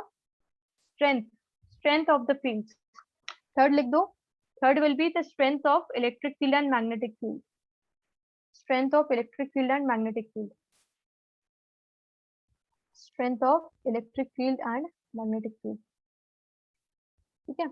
अच्छा, अब इन सब पे अगर मैं बात करूं कि चार्ज पे डिपेंड करता है, मास पे डिपेंड करता है, स्ट्रेंथ ऑफ इलेक्ट्रिक फील्ड और मैग्नेटिक फील्ड पे डिपेंड करता है, तो मुझे ये बताओ अगर मैग्नीट्यूड ऑफ चार्ज ज्यादा है, मतलब ये जो अगर जो भी पार्टिकल्स, अगर कोई और भी पार्टिकल्स हो इसमें, तो अगर इनका मैग्नीट्यूड ऑफ चार्ज ज्यादा है तो इसका क्या हो जाएगा, मतलब वहां पे तो बहुत सारे हैं ना पार्टिकल्स, तो मैग्नीट्यूड ऑफ चार्ज जितना ज्यादा होगा डेविएशन क्या उतना ही ज्यादा होगा, तो चार्ज जितना ज्यादा डेविएशन आपका उतना ही ज्यादा। क्यों ज्यादा होगा? क्योंकि अगर इनके बीच में, अगर इनका चार्ज ज्यादा हो गया, इसका मतलब इलेक्ट्रिक फील्ड और चार्ज के बीच में इंटरेक्शन बढ़ जाएगा, तो इंटरेक्शन बढ़ जाएगा तो मतलब वो उसको खींचेगा अपनी तरफ, ठीक है, ये रिपेल करेगा, जो भी होगा, तो वो डेविएशन आपका क्या होगा, वो ज्यादा होगा, ठीक है। और मास जितना, मास पे बताओ कैसे डिपेंड करेगा, मास ज्यादा होगा या मास कम होगा?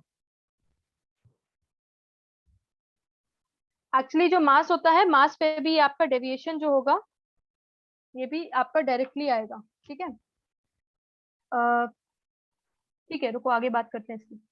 मास पे भी डेविएशन आपको डायरेक्टली मिलेगा, और स्ट्रेंथ और मैग्नेटिक फील्ड और इलेक्ट्रिक फील्ड जितना ज्यादा, उस केस में भी आपका डेविएशन ज्यादा होगा, ठीक है। हाँ, मास का डेविएशन भी, अगर मास का डेविएशन हाई हुआ तो मास हाई हुआ तो मास का डेविएशन भी हाई होगा।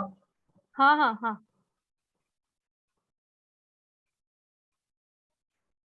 चलो ये हमने सारी बातें कर ली थी थॉमसन ने जो एक्सपेरिमेंट किया उसके बारे में। अब क्या हुआ, इसके बाद एक और साइंटिस्ट आए, उनका नाम था मिलिकन। क्या नाम था? मिलिकन, मिलिकन नाम था, मिलिकन। मिलिकन ने क्या किया, मिलिकन ने आपको बताया इसके चार्ज के बारे में, कि ये जो, सॉरी, मिलिकन ने आपको बताया इसके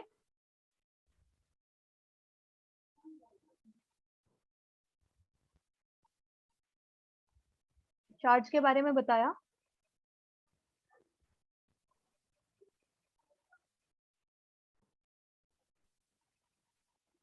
मिलिकन ने आपके इसके चार्ज के बारे में बताया, ठीक है।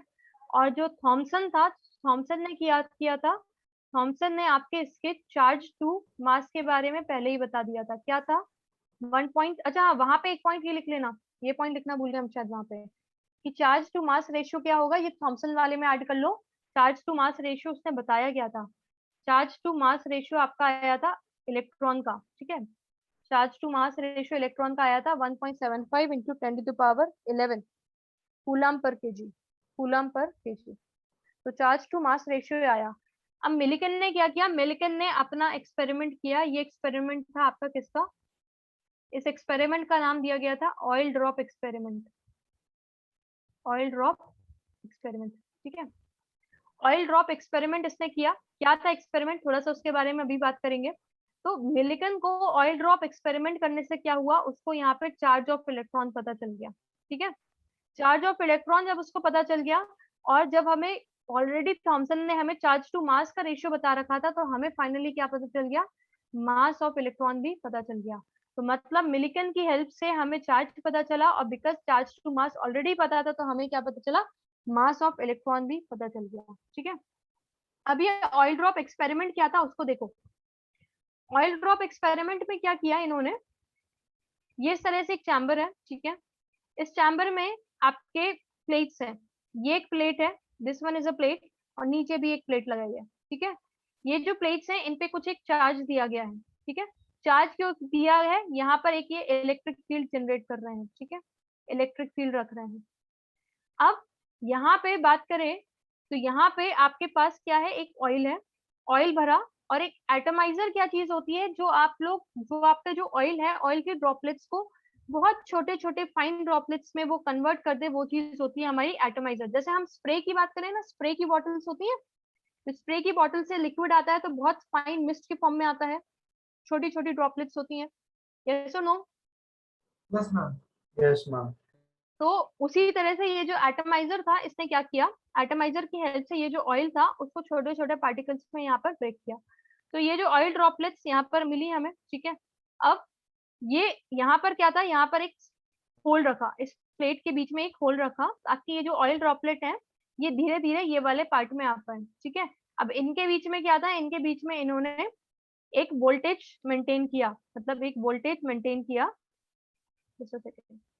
इनके बीच में एक मान लो मतलब वोल्टेज मेंटेन किया, किसी भी मतलब कोई एक वोल्ट मीटर लगाया, बट लेकिन वो इस तरह का था कि हम इनके बीच का जो वोल्टेज है वो वेरी कर सकते थे, ठीक है।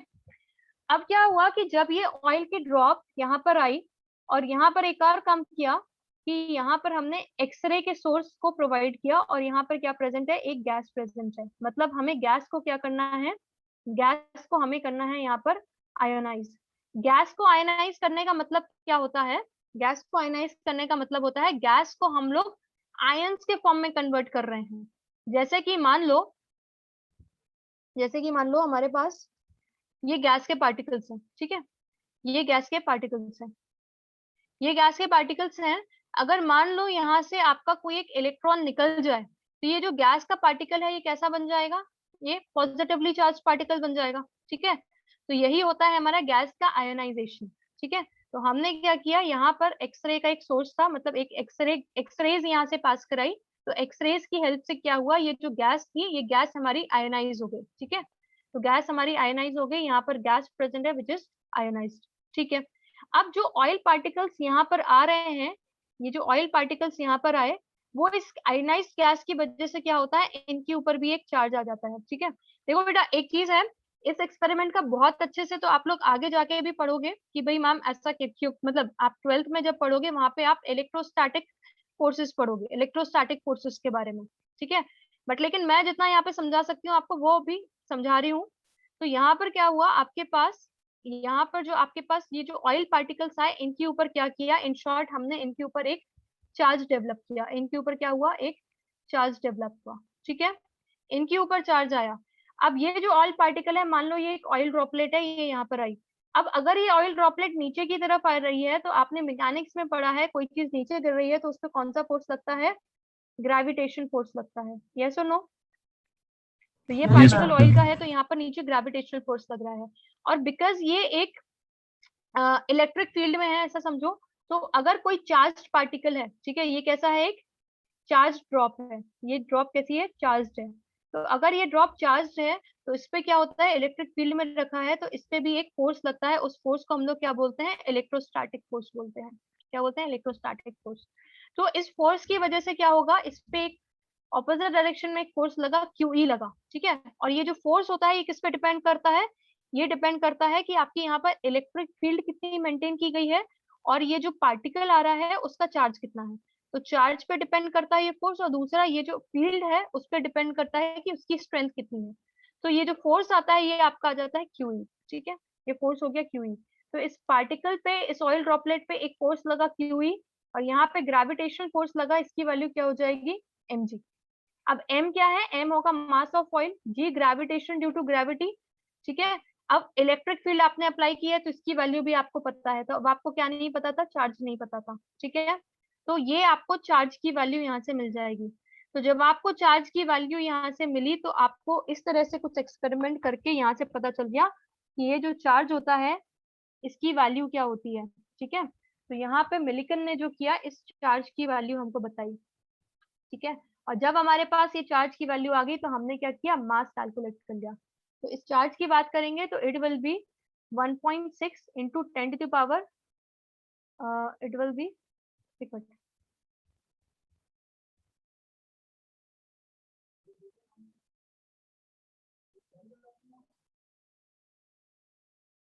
अरे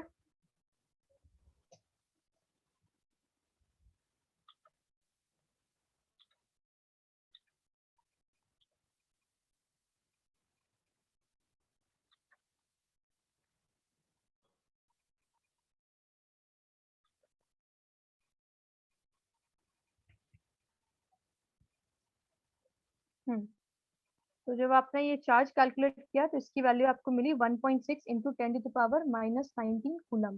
ठीक है, अब ये चार्ज जो है, मुझे ये बताओ, ये नेगेटिव होगा कि पॉजिटिव होगा? चार्ज जो है नेगेटिव होगा कि पॉजिटिव होगा? ये चार्ज होगा नेगेटिव, तो ये चार्ज आ गया आपका नेगेटिव चार्ज। ठीक है, तो आपको चार्ज पता चल गया 1.6, मतलब इसके आगे भी होती है कुछ value, approximately 1.6 into 10 to power -19। तो इसके बाद जब यहाँ पे इलेक्ट्रॉन का मास निकाला इसकी हेल्प से, तो वो मास आया आपका कितना, 9.1 इंटू 10 टू पावर -31 kg। कितना, इतना कम, 9.1 इंटू 10 टू पावर -31 kg। तो मास काफी कम है और चार्ज ये है। ठीक है, तो आपको यहाँ से मिलिकन ने जब ये ऑयल ड्रॉप एक्सपेरिमेंट करके चार्ज निकाला, तो वहां से आपको चार्ज के बारे में पता चल गया और आपको मास के बारे में पता चल गया। तो लिख लो, यहाँ पे लिख लो, Millikan's Millikan's Millikan's MILL Millikan's Millikan's oil drop experiment, Millikan's oil drop experiment. ठीक है, तो Millikan found out the charge, Millikan found out the charge of the electron, he found out the charge of the electron with the help of oil drop experiment, with the help of oil drop experiment। तो oil drop experiment की help से उसने यहाँ पर charge find किया। ठीक है, which was charge की वैल्यू लिख लो, ये वैल्यू थी, which was 1.6 into 10 to power -19 coulomb, which was 1.6 into 10 to power -19 coulomb।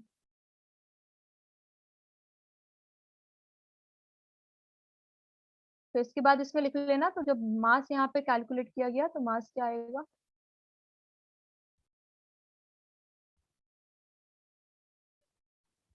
mass,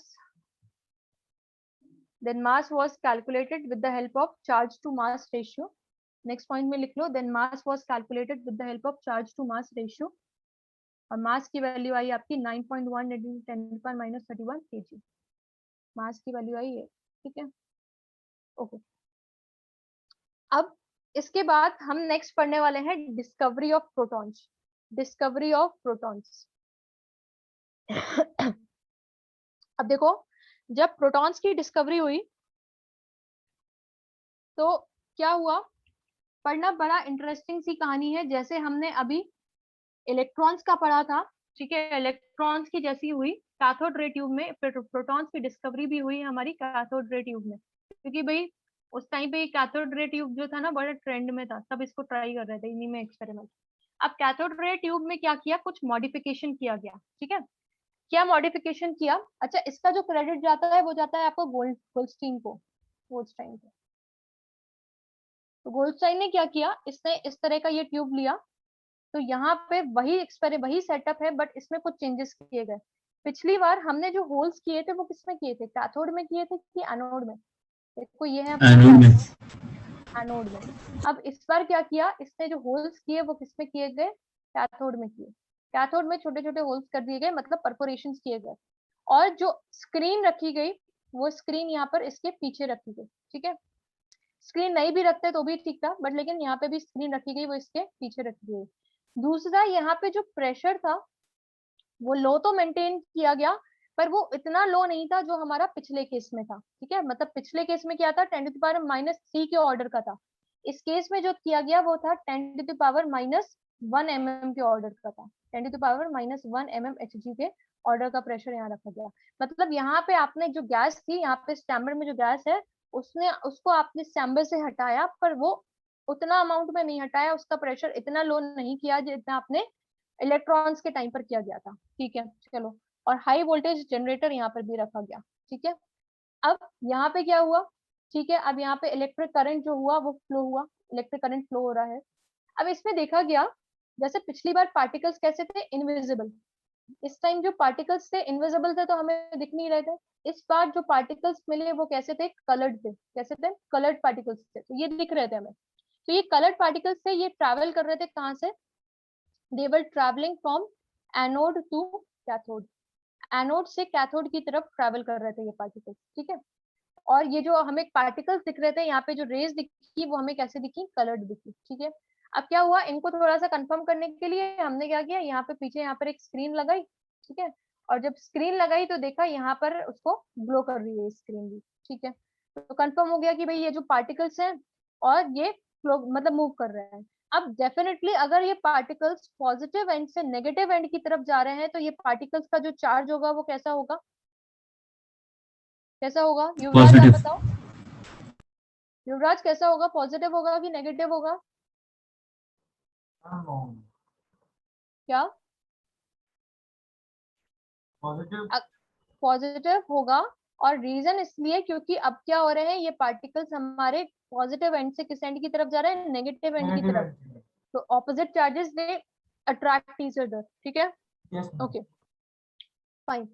अब एक चीज समझिए यहाँ पे, तो ये जो पार्टिकल्स आए, जैसे हमने पिछले केस में इलेक्ट्रॉन्स के केस में बात किया था, तो ये पार्टिकल्स कहाँ से आ रहे थे, इस मेटल प्लेट से निकल के आ रहे थे। ठीक है, वोल्टेज का डिफरेंस की वजह से क्या हो रहा था, यहाँ से वो पार्टिकल्स को निकाल रहा था। ठीक है, तो वही पार्टिकल्स इस मेटल से निकल के आ रहे थे। ठीक है, बट इस टाइम क्या हुआ, इस टाइम ऐसा नहीं हो रहा है। इस टाइम क्या हो रहा है, ये जो पार्टिकल्स आ रहे हैं कहाँ से आ रहे हैं, ये गैस से आ रहे हैं। मतलब कैसे आ रहे हैं मैम, गैस से, अभी मैंने आपसे बात किया था गैस के आयनाइजेशन की।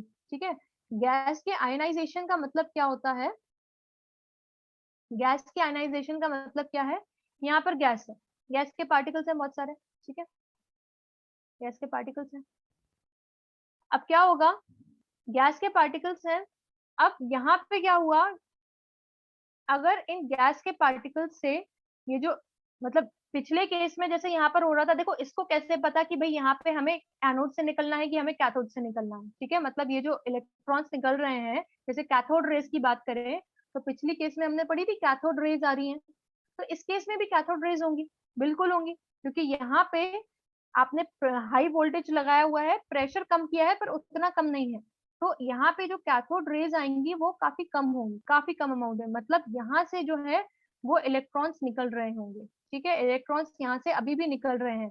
तो ऐसा होता है कि अगर यहाँ पे गैस के पार्टिकल्स ज्यादा प्रेजेंट है या यहाँ पे गैस का प्रेशर उतना कम नहीं है, तो इलेक्ट्रॉन्स जो होते हैं यहाँ से भी निकल जाते हैं। कहाँ से, ये जो गैस के पार्टिकल्स हैं यहाँ से निकल गए। ठीक है, यहाँ से गैस के जो पार्टिकल्स हैं इनमें से इलेक्ट्रॉन्स निकल गए, और अगर गैस में से इलेक्ट्रॉन निकल गया तो अब यहाँ पे क्या बचा, ये जो पार्टिकल बचा ये कैसा होगा, इसका चार्ज कैसा होगा, आपको पता है यहाँ पर क्या होता है, इलेक्ट्रॉन होता है, मतलब थोड़ी देर के लिए इलेक्ट्रॉन होता है, प्रोटॉन होता है और न्यूट्रॉन तो न्यूट्रल होता है। तो अगर आपने यहाँ से एक इलेक्ट्रॉन निकाला तो ये क्या हो गया, ये पॉजिटिवली चार्ज हो गया, यस और नो।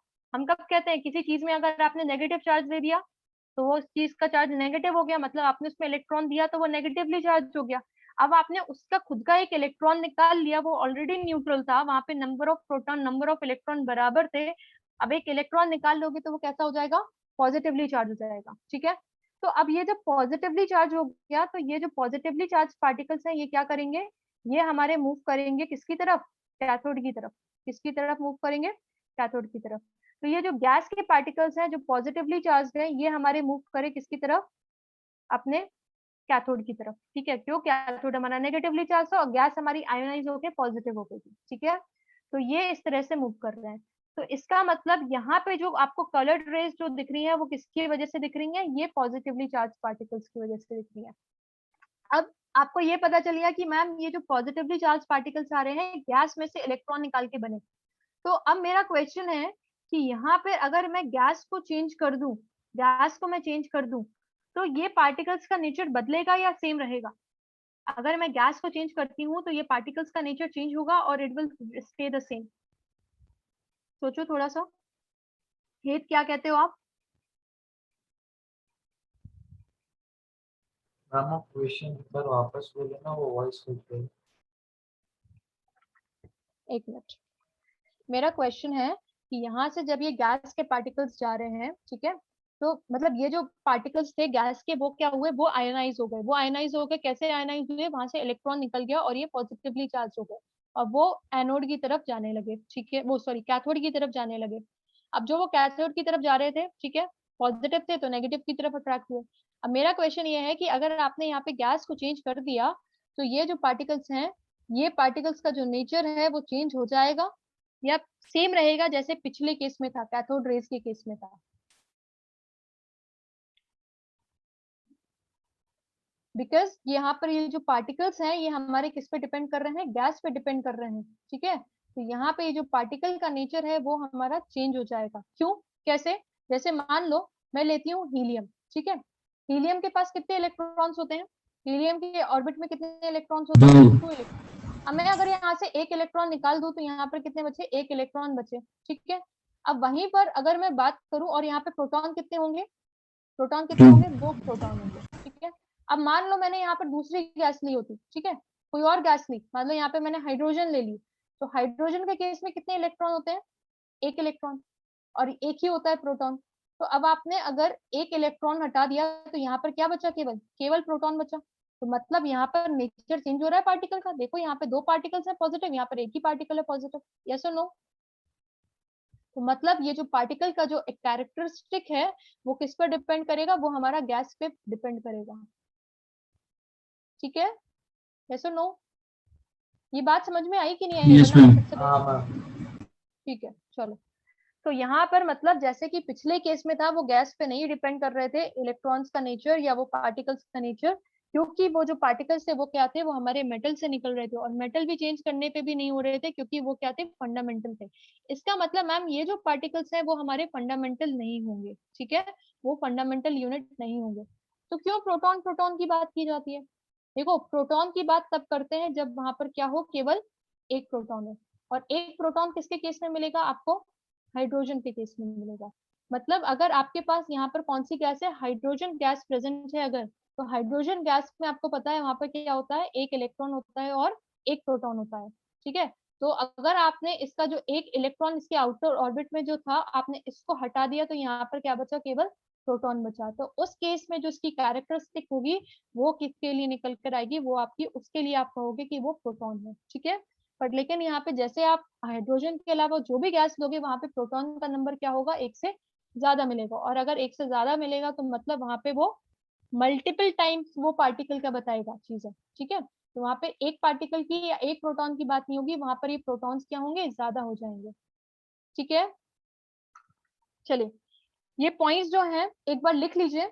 अच्छा एक चीज और, ये रेज जो है वो कहाँ से, मतलब ये जो रेज है कहाँ पर आ रही है, मतलब they are moving from anode towards the cathode, तो इसलिए इन रेज को हम लोग क्या बोलते हैं, एनोड रेज बोलते हैं। क्या बोलते हैं, एनोड रेज, या फिर इनको हम लोग बोलते हैं कैनाल रेज भी। क्या है, कैनाल रेज, एनोड रे या फिर कैनाल रे, एनोड रे और कैनाल रे बोलते हैं, ठीक है, फाइन। चलो इसके कुछ पॉइंट्स लिख लो अब आप। Discovery of protons, discovery of protons, उसमें लिखो, उसमें लिखो आप इलेक्ट्रिकल डिस्चार्ज, उसमें लिखो आप electrical discharge was carried out, electrical discharge was carried out in modified cathode ray tubes, electrical discharge was carried out in modified cathode ray tubes। अब modification क्या था, मॉडिफिकेशन था आपका, लिखो मॉडिफिकेशन में, this time cathode, this time cathode was perforated, cathode was perforated, मतलब cathode में आपने होल्स किए, this time cathode was perforated, ठीक है, ओके। पॉइंट 1 रिपीट करना एक बार। You can write कि electrical discharge carried out was carried out in modified cathode ray tubes, and अब हम बात कर रहे हैं कि मॉडिफिकेशन क्या की गई, ठीक है। तो this time cathode was perforated, cathode was perforated and pressure inside the tube and pressure inside the tube was kept very low, and pressure inside the tube was kept very low. Order लिख लो इसका 10 to the power minus 1, 10 to the power minus 1 mm of Hg, 10 to the power minus 1 mm of Hg, 10 to the power minus 1 mm of Hg. ठीक है, okay लिखो इसमें अब आगे क्या हुआ। इसमें अब अभी डायरेक्टली हम बात कर रहे हैं इसमें ऑब्जर्वेशंस की और कंक्लूजन की, मतलब क्या मिली, प्रॉपर्टीज क्या मिली इसकी। ठीक है, तो लिखो colored rays were found to be emitted, colored rays were found to be emitted, and they were moving from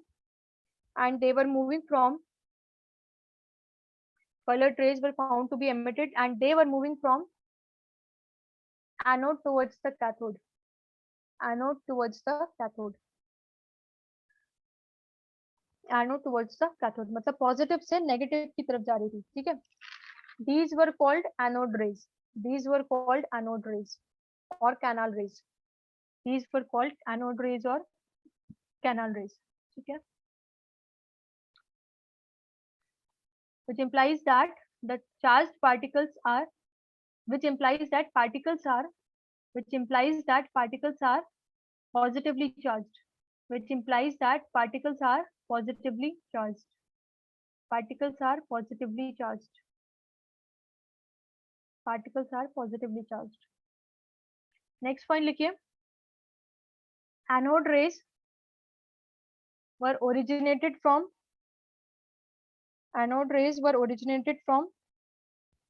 gaseous ions, gaseous ions, gaseous ions का मतलब क्या है, जो आपने गैस को आयनाइज किया तो वो आयंस में कन्वर्ट हुई, that is gaseous ions। so anode rays originated from gaseous ions, therefore next point लिख लो, hence the property of these rays depends upon the nature of the gas, properties of these rays depends upon the nature of the gas। ठीक है, depends upon the nature of the gas। अच्छा अब बताओ, अगर इसकी जो property है वो डिपेंड करेगी गैस के नेचर पे, तो अगर हम इसमें भी चार्ज टू मास की बात करेंगे तो क्या वो भी गैस के नेचर पे डिपेंड करेगा, charge to mass ratio? Yes ma'am, बिल्कुल करेगा, वेरी करेगा। Charge to mass. अब जहाँ पे प्रोटॉन ज्यादा होंगे वो चार्ज डिफरेंट आएगा। ठीक है, तो इसके अकॉर्डिंग मास भी चेंज होगा, क्योंकि अब ये जो बात हो रही है वो किसके लिए हो रही है, गैस के लिए हो रही है, और पिछले केस में जो था वो केवल इलेक्ट्रॉन्स का था। ठीक है, तो लिखो next, charge to mass ratio depends on the gas, charge to mass ratio depends on the gas, hence it is not a fundamental, hence these particles are not the fundamental particles, hence these particles are not the fundamental particles, hence these particles are not the fundamental particles। ठीक है, अब मुझे बताओ यहाँ पे अगर मैं बोलूं चार्ज टू मास की बात करें, जो हमने मास सबसे कम किसका होता है, हाइड्रोजन का सबसे कम होता है। ठीक है, क्योंकि हाइड्रोजन सबसे लाइटेस्ट है, तो उसके केस में चार्ज टू मास रेशियो क्या होगा, आपको काफी ज्यादा मिलेगा। यस और नो? मिलेगा, क्योंकि इसका मास काफी कम है। तो charge to mass ratio is highest for the lightest gas, charge to mass ratio is highest for the lightest gas, is the highest for the lightest gas। ठीक है, that is हाइड्रोजन। और हाइड्रोजन के case में जैसे ही gas ionise हुई तो वहां पर क्या हो गया, वहां पर केवल एक प्रोटॉन बचा। तो मतलब अगर आप यहाँ पे हाइड्रोजन लोगे तो वो आपको बताएगा प्रोटॉन्स के बारे में। लिखो, hence in case of hydrogen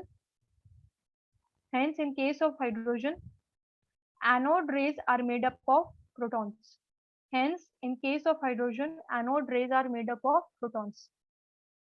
ठीक है, तो कोई बोले कि मैम बाकी केस में क्या प्रोटॉन्स की नहीं बनी होती, तो वहां पे प्रोटॉन्स के अलावा भी वहां पर क्या है, काफी सारे प्रोटॉन्स होंगे वहां पे। ठीक है, और इलेक्ट्रॉन भी होंगे साथ साथ।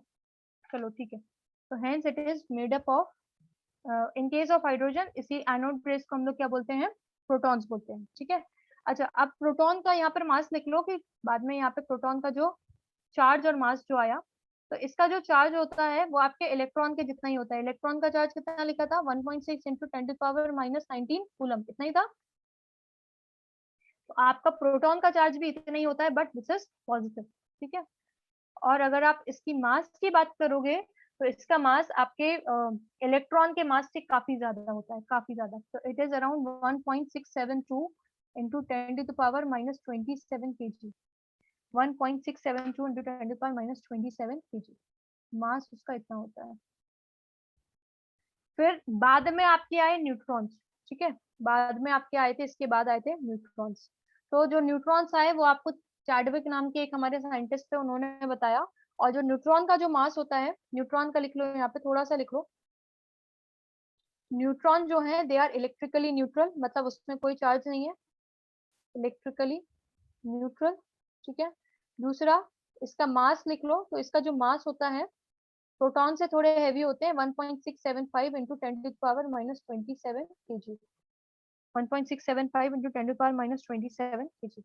अच्छा देखो, ये जो प्रोटॉन की बात हो रही थी ना, ये हो रही थी करीब 1919 के टाइम पर बात। ठीक है, और जब न्यूट्रॉन आए तो उस टाइम पर टाइम हो गया था 1938, सॉरी 32, 1932। तो मतलब ये सब आपके अर्ली 20th सेंचुरी और लेट 19th सेंचुरी के एंड में और 20th सेंचुरी की स्टार्टिंग में इन सब की डिस्कवरी हुई। ठीक है, ओके, और इसको किया किसने था, चैडविक, चैडविक ने डिस्कवर किया था। साइंटिस्ट का नाम लिख लो न्यूट्रॉन के लिए, चैडविक।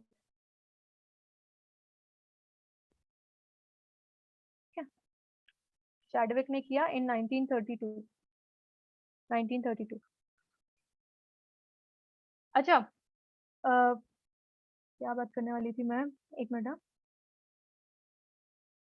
हाँ, मतलब जब ये प्रोटॉन आ गए हमारे, प्रोटॉन जब दुनिया में, मतलब प्रोटॉन की डिस्कवरी हो गई, इलेक्ट्रॉन की डिस्कवरी हुई, तो ऐसा क्या क्या हुआ कि भाई भाई न्यूट्रॉन होना चाहिए, मतलब कोई और पार्टिकल है, मतलब लोगों को कैसे ऐसा लगा।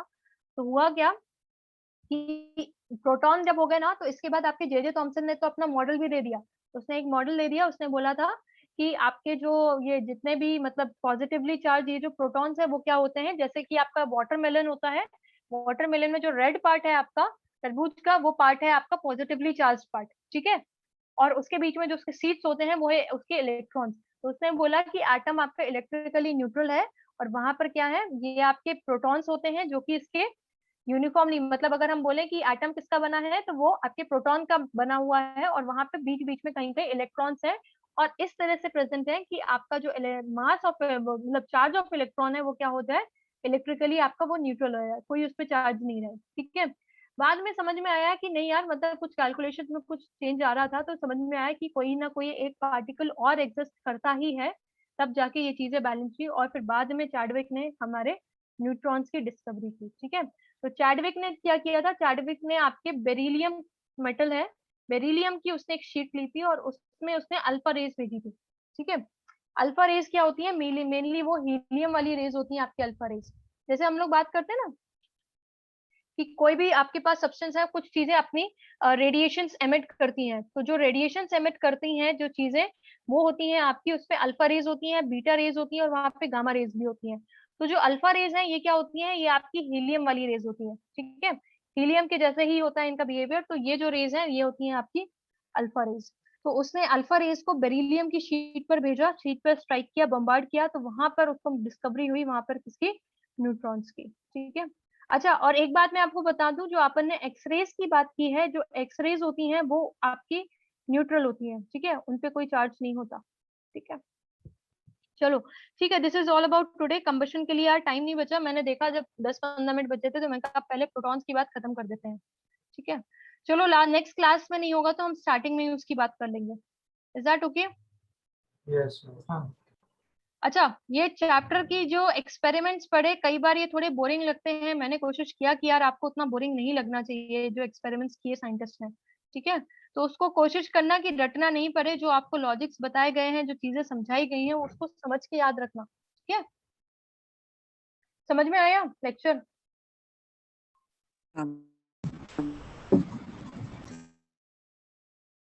हेत, अमान? हाँ मैम। ठीक है, हेत क्या हुआ, आपका कैमरा अभी भी रिजॉल्व नहीं हुआ क्या इशू? नहीं मैम, वो तो हो गया है, लेकिन पता नहीं, मैं ऑन कर रहा था ना तो बार बार बाहर निकल जा रहा था। ठीक है, तो उसका जो इशू है उसको रिजॉल्व करिए आप। अमान मैम बेटा, वो आपका क्या हो कभी गया आज? कभी होता है। अच्छा, अमान ने स्टार्टिंग में किया ऑन फिर ऑफ कर दिया, क्या बात है अमान?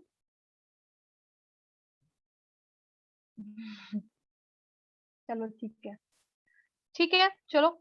अच्छा, अपना चैप्टर 1 के क्वेश्चंस कर लेना, ठीक है, खत्म कर लीजिएगा उसको। फाइन, हाँ ma'am. Thank you everyone. Thank you, ma'am. Bye, ma'am.